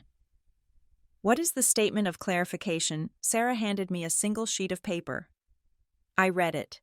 I, Chloe Thompson, acknowledge that my refusal to surrender estate property was based on a misunderstanding of my late mother's wishes. I acknowledge that I was under significant emotional distress and that my brother, Graham Thompson, acted at all times in the best interest of the estate. I retract any allegations of impropriety and confirm that the items in question are the rightful property of the Thompson Family Legacy Trust. I felt the blood drain from my face. He wants me to say I was crazy. I whispered, he wants you to exonerate him. Sarah said, he wants a legal document, signed by you, that says he is the good guy and you were just confused and emotional. If you sign this, you get the money, but you lose the truth. You lose your credibility, and you lose the items, the compass, the quilt, the journals. I looked at the check attached to the front. $70,000. I could pay off my car. I could put a down payment on a house. I could walk away from this nightmare. I looked at Sarah. What should I do? I can't tell you that. Sarah said, as your lawyer, I have to tell you that this is a guaranteed financial win. Litigation is a gamble. You could go to trial and lose everything. This is safe. I picked up the pen. I was so tired. I was tired of the fear, the cameras, the dissociation. I just wanted to sleep. I brought the pen to the paper. I acknowledged that I was under significant emotional distress. I stopped. I heard Dr. Serrano's voice in my head. He wants you to doubt your own mind. This document wasn't a settlement. It was a lobotomy. It was a request for me to surgically remove my own reality and replace it with his. If I signed this, I wasn't just giving him the quilt. I was giving him the last 30 years. I was agreeing that his version of history was the only one that mattered. I looked at the line Graham Thompson acted at all times in the best interest of the estate. The man who sent an intruder to my home, the man who tried to evict a women's shelter, the man who made me feel small for 3 decades. I put the pen down. No, I said. Are you sure? Sarah asked gently. I am sure. I pushed the paper away. I don't want his money, I said, and I am not signing a lie. He wants to buy my silence. The price just went up. What is the price? Sarah asked. The truth, I said. Read the list. I stood up. My hands were shaking, but not from fear anymore. They were shaking from the adrenaline of a bridge burning behind me. Tell the judge we reject the settlement. I said, we are going to the hearing. Sarah smiled. It was a real smile this time, sharp and dangerous. I was hoping you would say that. She said, the hearing was set for Tuesday. Judge Klein had reviewed our motion regarding the read aloud bin and the counter-motion from Graham regarding the settlement rejection. She issued a procedural order that afternoon. I read it on my phone in the parking lot of Dr. Serrano's office. Order regarding the formatting of the evidentiary hearing to determine the status of disputed property. The court orders that the petitioner's demand list be read into the record item by item. For each item, the respondent, Chloe Thompson, will be permitted to present corresponding evidence of ownership or intent, including the contents of the sealed container labeled House List, which shall be unsealed in open court. The judge had approved the format. It wasn't just a reading, it was a duel. Graham would demand an item, and for every demand, I would answer with Mom's voice. I felt a terrifying relief wash over me. It was the feeling of standing on a high diving board, knowing you have already leaned too far forward to go back. I drove home. I walked into my apartment. I looked at the camera on the bookshelf. I waved. I hope you are watching. Graham, I said to the empty room. Because tomorrow, everyone is going to see you. I went to the kitchen sink. I turned on the water. I washed a glass. I watched the water run. And this time, I didn't disappear. I stayed right there, feeling the cold water on my hands, fully present, ready for the fight. The wooden bench in the courtroom was hard enough to numb my legs, but I hardly felt it. I was sitting on the left side of the aisle, the side reserved for the respondent, a word that implied I was merely answering, reacting, defending. For 32 years, that had been my role in the Thompson family. I was the echo to Graham's voice, the shadow to his light. I looked around the room. It was mostly empty, save for the court staff and a few curious onlookers who treated probate court like daytime television. I felt a phantom weight on my shoulders. It was the weight of absence. My father wasn't here. He had died 10 years ago. Believing Graham could do no wrong. My aunts and uncles weren't here. They had drifted away, intimidated by Graham's success or simply indifferent to the quiet daughter who never made a fuss. I was alone, but as I placed my hands on the table, feeling the cool wood grain, a strange realization settled over me. I had always waited for someone to step in. I had waited for a teacher to notice Graham pinching me until I bruised. I had waited for my parents to stop him from mocking my artwork until I threw it away. I had waited for a savior. No one came. And now, sitting in front of the Honorable Marianne Klein, I realized that the empty seat next to me wasn't a tragedy. It was a clarification. I wasn't waiting anymore. I was the one I had been looking for. The heavy oak doors at the back of the courtroom swung open. Graham entered. He didn't come alone. Flanking him were 3 men in suits that cost more than my car. I recognized 2 of them. They were senior partners from Wexler Finance Partners, the firm Graham had just merged with. They weren't lawyers. They were spectators. But they walked with the heavy, confident stride of men who owned the building, the street, and probably the judge's pension fund. They took up the entire front row of the gallery directly behind Graham's table. They opened laptops. They checked watches. They whispered to each other, casting amused glances in my direction. It was a power move, pure and simple. Graham was signaling that he had an audience, that he was a man of industry and importance, and that this court case was wasting valuable corporate time. He was trying to make the courtroom feel small, and me feel like an inconvenient insect buzzing at a board meeting. Sarah Juniper leaned over to me. "Do not look at them," she whispered. "He brought the cheerleading squad." She stood up immediately. "Your Honor," Sarah said, her voice cutting through the low hum of the room. "We object to the presence of the associates in the gallery. This is a private probate matter involving sensitive family history. The petitioner has brought a business delegation for the sole purpose of intimidation." Marcus Shaw, Graham's attorney, stood up slowly. He smiled, a tight, practiced expression. "Your Honor, these are Mr. Thompson's business partners. They are here to offer moral support. Mr. Thompson is a prominent figure in the financial community, and his reputation has been unfairly dragged through the mud by these proceedings. They are merely concerned friends." Judge Klein looked over her glasses at the row of men from Wexler Finance. One of them was typing on a BlackBerry. "This is a courtroom, not a corporate retreat," Judge Klein said sharply. Her voice was dry as dust. "Spectators are permitted, provided they maintain absolute silence and decorum. If I see one phone screen light up, or if I hear one snicker, I will have the bailiff clear the gallery. Is that understood?" The man with the BlackBerry quickly put it away. Graham nodded solemnly, playing the role of the respectful citizen. But I saw his jaw tighten. He wasn't used to being spoken to like a recalcitrant schoolboy. "Let us proceed," Judge Klein said. "We are here to address the motion for inventory and the scope of the disputed property. I have ordered the petitioner's demand list to be read into the record. Bailiff, the bailiff, a man named Officer Miller who looked like he would rather be anywhere else, picked up a thick stack of papers. He adjusted his reading glasses. Please read the list of items. Mr. Thompson is petitioning the court to secure," Judge Klein ordered.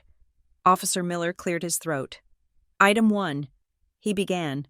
One antique mahogany sidebar. Circa 1920. That was normal. It was a valuable piece of furniture.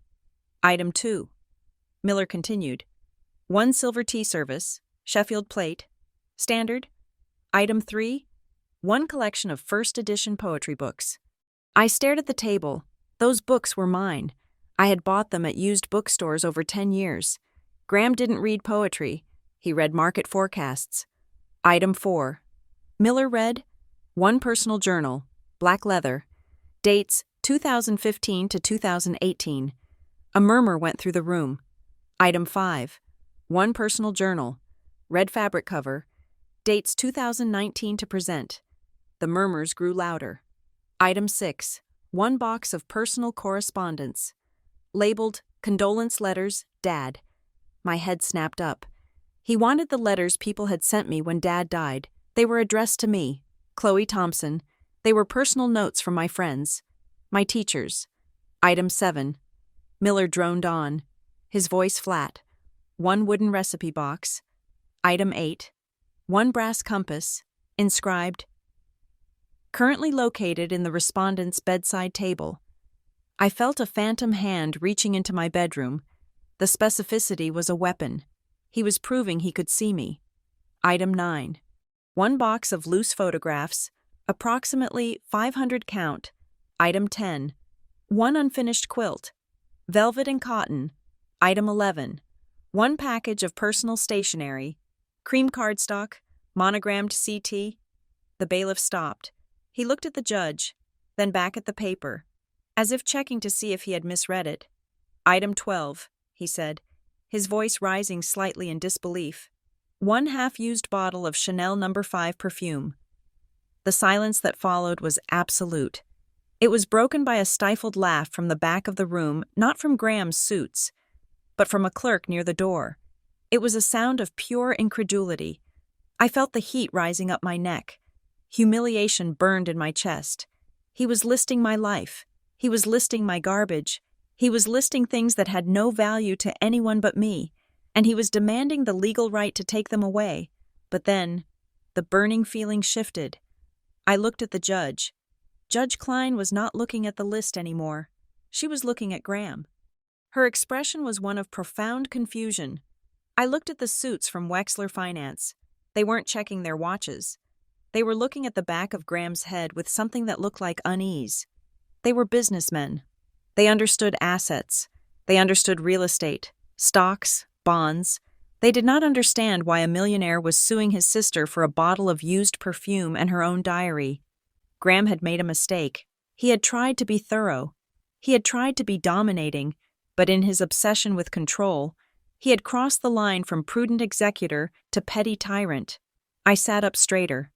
The shame evaporated, replaced by a cold, clear realization.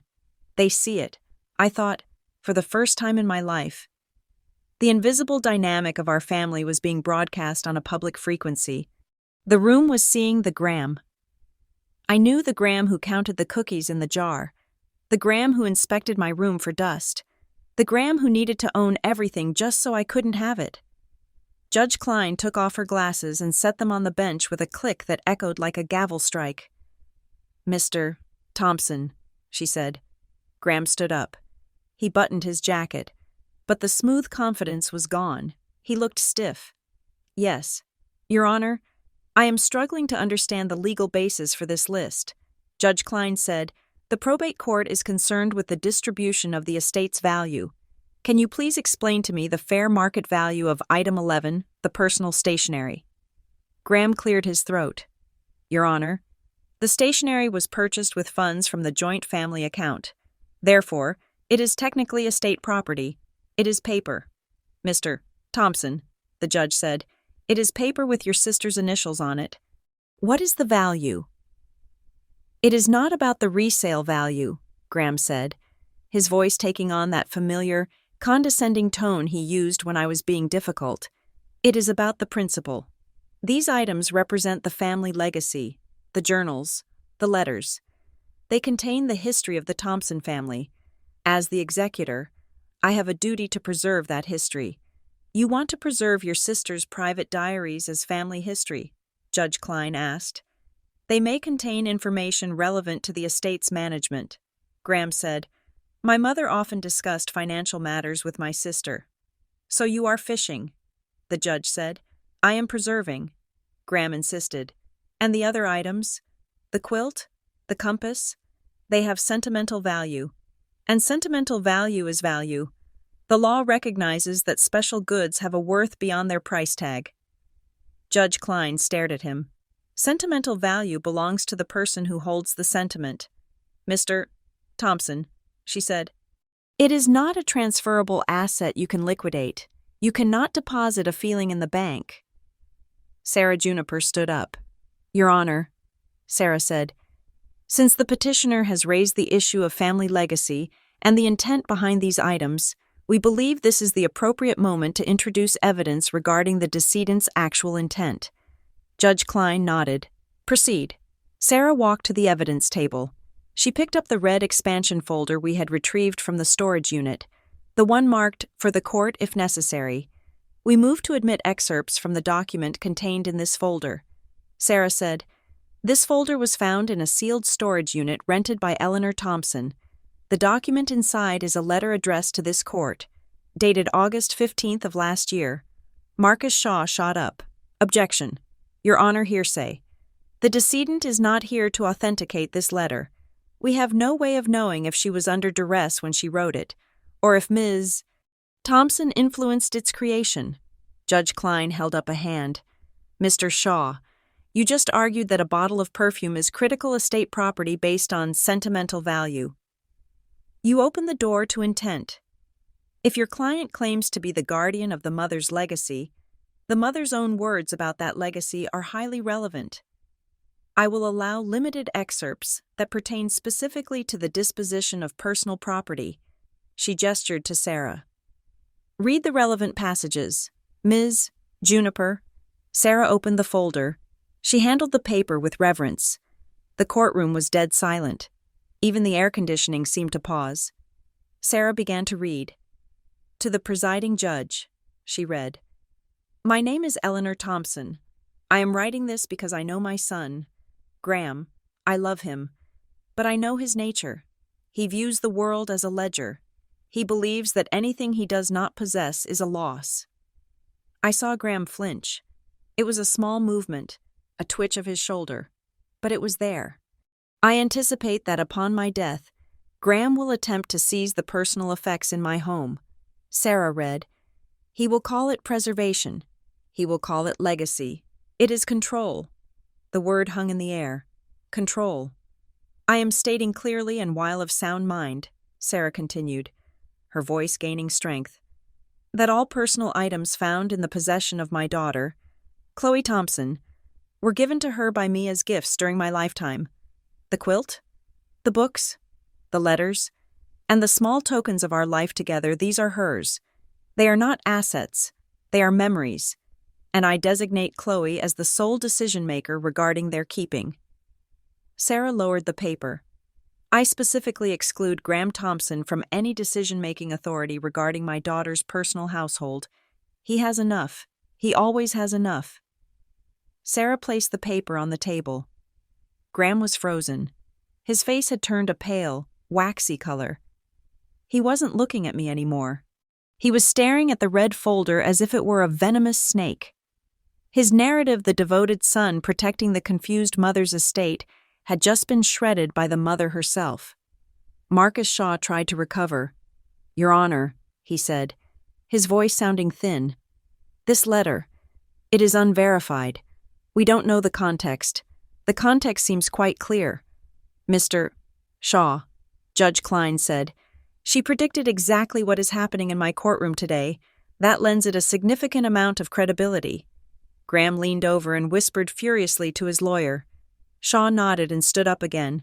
Your Honor, even if we accept the letter as genuine, it addresses gifts. It does not address the issue of the estate assets that Ms. Thompson has hidden. We still have the issue of the unauthorized removal of items from the main townhouse, and we have the issue of Ms. Thompson's secretive behavior, which forced my client to take protective measures. Judge Klein narrowed her eyes. Protective measures, she repeated. You mean the lock change? Yes, Your Honor. And the entry into her apartment, Graham stood up again. He couldn't help himself. He needed to control the spin. Your Honor, he said, smoothing his tie. I admit the lock change was swift, but I was dealing with a sister who was spiraling. She was refusing to answer calls. She was sneaking into the townhouse. I had a duty to secure the property. If I hadn't changed the locks, who knows what would have disappeared. I was forced to act. It was a reaction to her secrecy. I felt a surge of anger. He was doing it again. He was making his aggression my fault. Sarah looked at me. I nodded. It was time for the twist. Your Honor, Sarah said, Mr. Thompson claims he acted swiftly in November because he was reacting to my client's behavior after the death.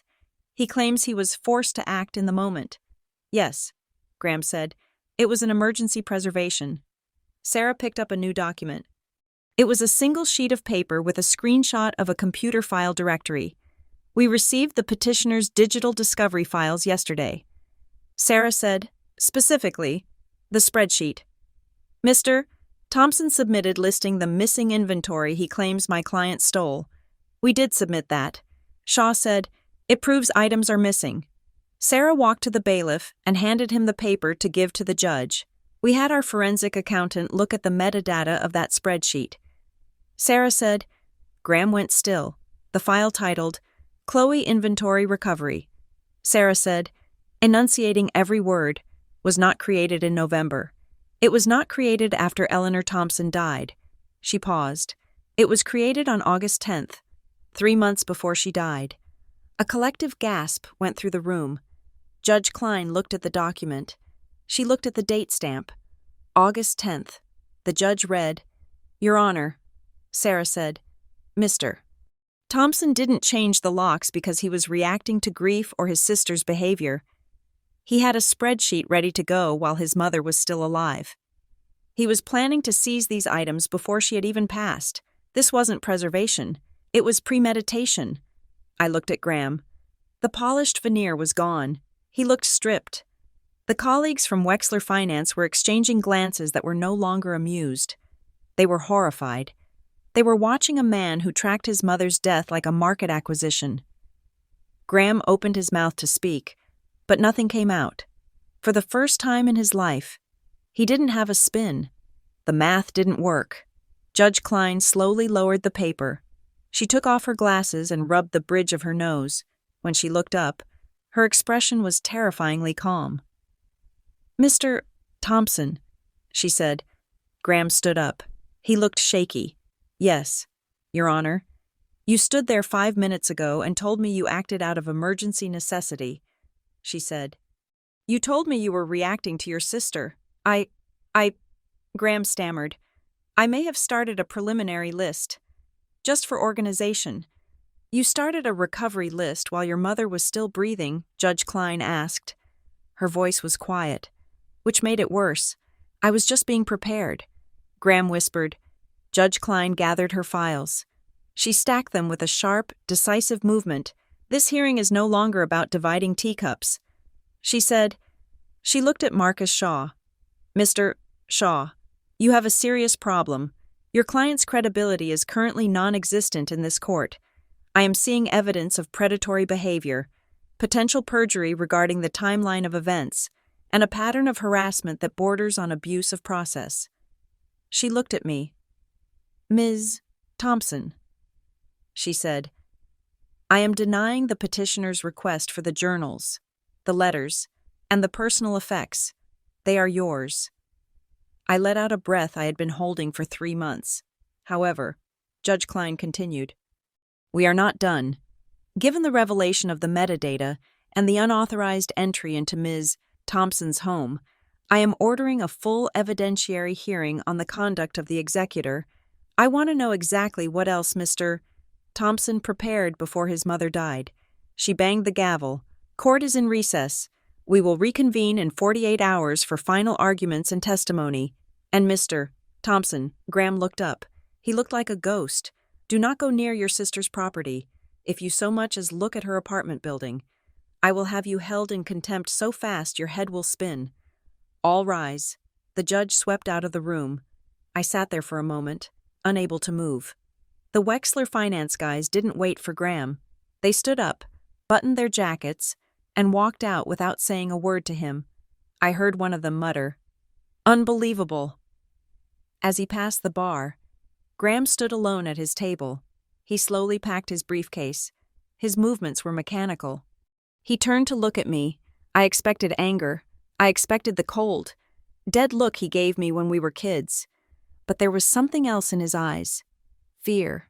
He realized, finally, that he couldn't control the narrative anymore. The story had escaped him. Sarah touched my arm.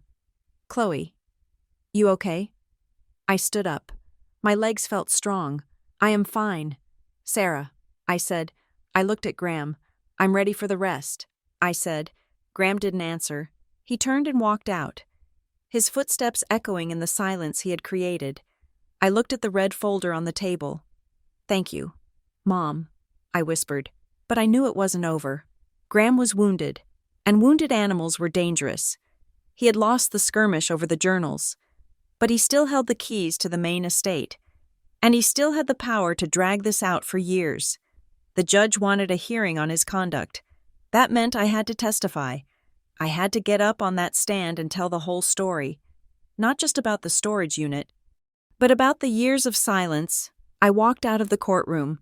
The air in the hallway felt cooler, cleaner. I checked my phone. There was a text from Tessa. "Did you crush him?" I typed back. "Not yet, but he's bleeding." I put the phone away. Part 5 was over. The finale was coming, and I had one more box to open. The bin labeled, "House List, Read Aloud." The judge had only heard the letter from the folder. She hadn't heard the specific history of the items yet. That was the ammunition for the final battle. I walked out the courthouse doors and into the sun. The concrete steps outside the Ridgeview County Courthouse were cold enough to seep through the soles of my boots. I stood near the stone railing, watching the traffic move on the street below, cars rushing to places that had nothing to do with wills, or trusts, or brothers who hired spies. I was shivering, but not just from the temperature. My body felt like a wire pulled so tight it was humming. It was a sensation I realized I had been living with for 20 years. Since I was 12, I had been bracing for impact. I had been waiting for Graham to criticize, to correct, to take, to rewrite. My phone buzzed in my hand. It was Dr. Serrano. I had texted her SOS when the recess was called. I answered, "Breathe, Chloe," she said. Her voice was calm, a stark contrast to the buzzing in my ears. "Where are your feet?" "On the concrete," I said. "Good. Feel the concrete. What color is the sky?" "Gray, like slate. Tell me 3 things you can hear." "Traffic, a siren, my own heartbeat." "Okay. Doctor," Serrano said, "you are not 12 years old. You are not in the kitchen at the townhouse being scolded. You are 32. You have a lawyer. You have the truth, and you have the bin. Go back in there and finish it." I hung up. I took a deep breath of the freezing air. It hurt my lungs, but it felt real. I turned around and walked back up the steps. I wasn't just walking into a courtroom. I was walking out of the past. When the session resumed, the atmosphere inside courtroom 4 had shifted. The air was heavier, charged with the static of the metadata revelation from the morning. Graham sat alone at his table. The phalanx of suits from Wexler Finance had not returned. His isolation was palpable, but his posture was still rigid, defiant. Judge Klein took her seat. She didn't look at the files. She looked at us. "We are back on the record," she said, "before we proceed to testimony. I am allowing the respondent to present the contents of the container labeled House List Read Aloud. However, to preserve the privacy of the decedent's emotional life, I am instructing the bailiff to read only the item names and the provenance data noted on the cards. We will not be reading the personal diary entries unless necessary for clarification." Sarah Juniper nodded. She handed the stack of index cards we had removed from the bin to the bailiff. Officer Miller adjusted his glasses. He looked less bored now. He looked like he knew he was holding a grenade. Item 22. Miller read, "Porcelain figure, shepherdess. Condition repaired by Chloe, 1998. Provenance gift from grandmother to Chloe." Graham threw it against the wall during an argument. Chloe glued it back together. The courtroom was silent. Item 23. Miller continued, "Hand-knit sweater, navy blue. Condition moth-proofed and sealed. Provenance. Dad's favorite sweater. Note Graham wanted to donate it to Goodwill the day after the funeral." Chloe retrieved it from the trash bag. I stared at the table. I remembered that day. Graham had been in a frenzy of cleaning, which was really just erasing. He wanted the house staged for sale immediately. I had dug that sweater out of a black plastic bag while he was on a conference call. Item 24. High school diploma. Chloe Thompson.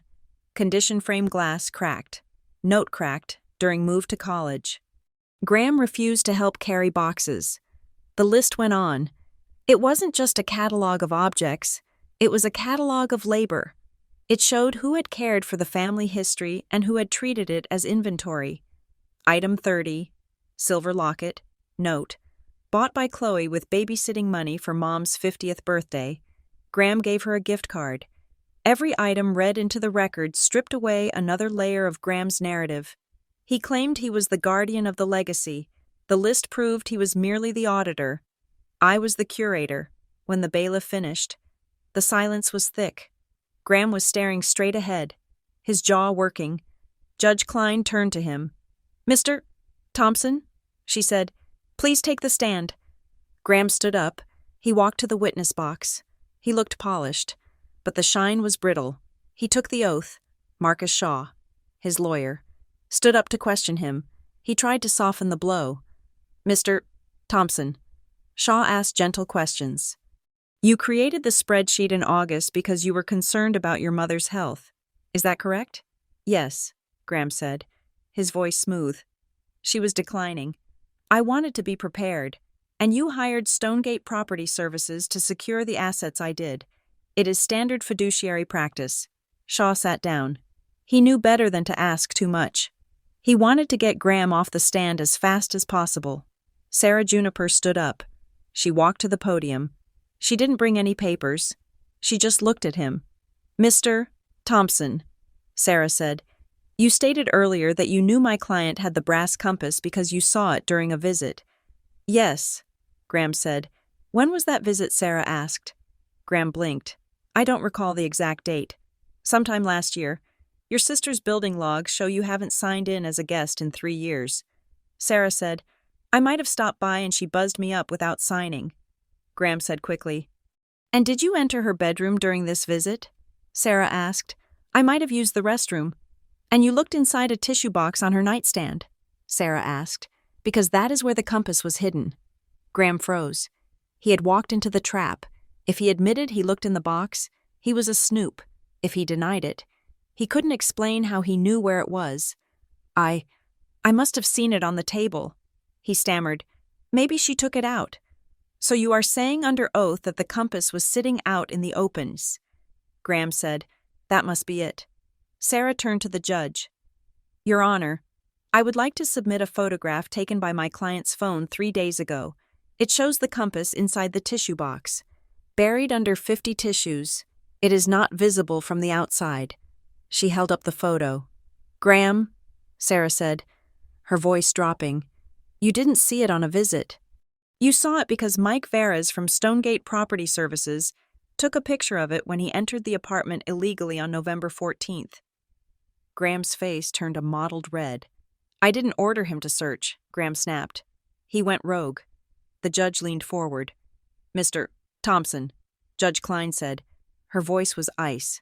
"Are you suggesting that a random HVAC repairman decided to root through a bedside tissue box and report the contents to you of his own volition?" Graham opened his mouth, then closed it. He looked trapped. He said he saw something shiny," Graham muttered. Judge Klein wrote something down on her notepad. The scratching of her pen was the loudest sound in the room. Sarah had one more question. "Mr. Thompson," Sarah said, "why do you want the journals?" "Because they are family property," Graham recited automatically. Sarah looked at him with pity. "No. Graham, why do you really want them? What are you afraid is in there?" Graham glared at me. For a second, the mask dropped completely. "I don't care what is in them," he hissed. "I care that they are mine. I am the executor. I decide where they go." He wasn't arguing law anymore. He was arguing dominance. No further questions. Sarah said, "I was next." I walked to the stand. My legs felt heavy, but my head was clear. I sat down. The chair was warm from Graham's body. I shifted to the side. Sarah walked me through the basics: my name, my relationship to the decedent, the items in my possession. Then she asked the real question. "Chloe," Sarah asked, "why didn't you give him the items? Why didn't you just hand over the quilt and the journals to avoid this lawsuit?" I looked at the judge, because I was tired. I said, "Can you explain?" Sarah asked. "I spent my whole life giving him what he wanted because it was easier than fighting." I said, "My parents always said, just let Graham have it. Chloe, it is not worth the scene." So I gave him the front seat. I gave him the last piece of cake. I gave him the credit for my ideas. I bought peace with my own things. I took a breath. But when he came for Mom's letters, I realized that peace was costing me my self-respect. If I gave him those, I wouldn't just be losing paper. I would be agreeing that I don't exist. I would be agreeing that the only person who matters in this family is Graham. And I couldn't do that anymore. I looked at Graham. He was staring at the table, refusing to meet my eyes. "I am not withholding assets, Your Honor." I said to the judge, "I am just keeping what is mine." The judge nodded slowly. It was a human moment in a sterile room. "Thank you. Ms. Thompson," she said. Sarah stood up. "Your Honor, we have one final piece of evidence." She walked to the back of the courtroom. A woman in a gray suit was standing there, holding a briefcase. "We call verify the provenance of a document held in escrow. Sarah said, "This is Ms. Janet Wells from Harbor Trust Notary Services." Graham's head snapped up. Harbor Trust. He didn't know about this. Ms. Wells took the stand. She was efficient and professional. "Ms. Wells," Sarah said, "did you hold a sealed packet for Eleanor Thompson?" "I did." Ms. Wells said, "It was deposited on September 1st. The instructions were specific. The packet was to be released only in the event that litigation was filed against Chloe Thompson by the estate of Eleanor Thompson. And has litigation been filed? Is Ms. Wells opened her briefcase. She pulled out a thick blue envelope with a red wax seal. "I surrender this to the court," Ms. Wells said. The bailiff took the envelope and handed it to Judge Klein. Graham was gripping the edge of his table so hard his knuckles were white. He looked like a man watching a slow-motion car crash. Judge Klein inspected the seal. She picked up her letter opener. She slit the envelope. She unfolded the document inside. She read it in silence. Her face was impassive, but her eyes narrowed slightly as she reached the bottom of the page. She looked up. "This is a notarized directive of intent," Judge Klein said. She began to read aloud. "I, Eleanor Thompson, being of sound mind, hereby declare my intent regarding the disposition of my personal effects. I am aware that my son, Graham Thompson, views the estate as a consolidation of power. I am aware that he may attempt to use the legal system to intimidate my daughter, Chloe Thompson." The judge paused.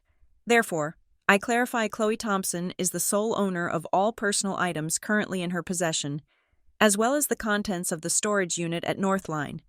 Furthermore, if Graham Thompson challenges this ownership in court, I direct that his share of the liquid assets of the estate be reduced by the exact amount of legal fees incurred by Chloe Thompson in her defense." The courtroom gasped.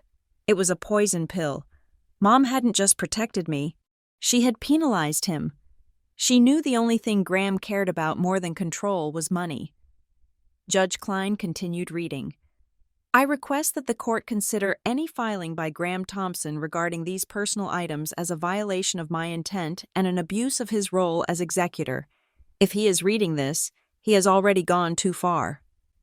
The judge lowered the paper. She looked at Graham. "Mr. Thompson," she said, "your mother knew you very well." Graham was pale. He looked sick. The money? He was going to lose money. Judge Klein didn't wait for a response. She stacked the papers. "I am ready to rule," she said. We all stood up. "The court finds in favor of the respondent, Chloe Thompson." Judge Klein said, "The petition for return of assets is denied in its entirety. The court confirms Chloe Thompson's ownership of all disputed items, including the journals, the compass, and the contents of the storage unit." She looked at Graham. "Furthermore, based on the directive of intent and the evidence of bad faith, specifically the predated spreadsheet and the unauthorized surveillance of the respondent's home, I am removing Graham Thompson as executor of the estate." Graham made a choking sound. What he whispered, "I am appointing an independent third-party administrator to handle the remaining probate." Judge Klein said, "And per the decedent's instructions, I am ordering that Mr. Thompson's share of the estate be docked to cover all of Miss Thompson's legal fees, as well as the costs of the independent administrator." Graham slammed his hand on the table. "You can't do that. This is my family. Sit down." "Mr. Thompson," the bailiff barked. Stepping forward, Judge Klein glared at him. "I can, and I just did. You wanted to manage the estate. Mr. Thompson, you managed to lose it. The unauthorized entry into your sister's home is being referred to the district attorney's office for review regarding potential criminal trespass and harassment charges." She banged the gavel. Case closed. The aftermath was a blur. Sarah was shaking my hand. Tessa was texting me a string of firework emojis. The independent administrator was already introducing himself to Sarah, but I was watching Graham. He stood there while his lawyer packed up. He looked stripped. The title of executor was gone. The money was docked. The control was evaporated. He didn't look at his lawyer. He walked straight toward me. Sarah stepped in front of me, protective instinct flaring. "Back off." "Graham," Sarah warned. Graham ignored her. He stopped 3 feet away. He looked at me. His eyes were cold. Dead sharks. He didn't shout. He didn't scream. He lowered his voice so only I could hear. "You think you won," he said softly. "I did win. Graham," I said, "I have the compass, I have the journals, and I have the truth." He smiled. It was a terrifying, empty smile. "I don't care about the compass. Chloe, I never did. Then why I asked? Why put us through this?" He leaned in closer. "Because I wanted to see if you would break," he whispered. "And you didn't. You made me look small in there." He straightened his tie. "Enjoy the quilts, Chloe, but watch your back. People who make me look small tend to regret it. There is always another angle." He turned and walked out of the courtroom. I watched him go. A chill ran down my spine, but it passed quickly. He was threatening me. Of course he was. That was who he was. But as I watched his retreating back, I realized something. He was smaller. He looked diminished. The giant who had cast a shadow over my entire life was just a man in an expensive suit, angry that he couldn't bully the world into submission. Sarah turned to me.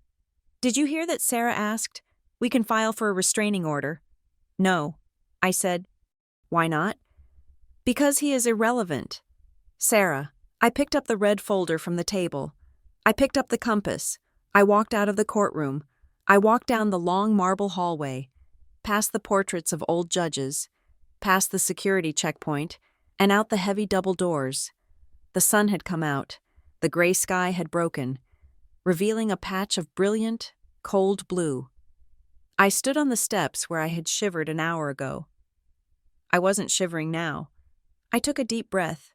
The air tasted like exhaust and city grit, but to me, it tasted like oxygen. I had my memories. I had my voice. And for the first time in 32 years, I wasn't waiting for the other shoe to drop. I had thrown the shoe back.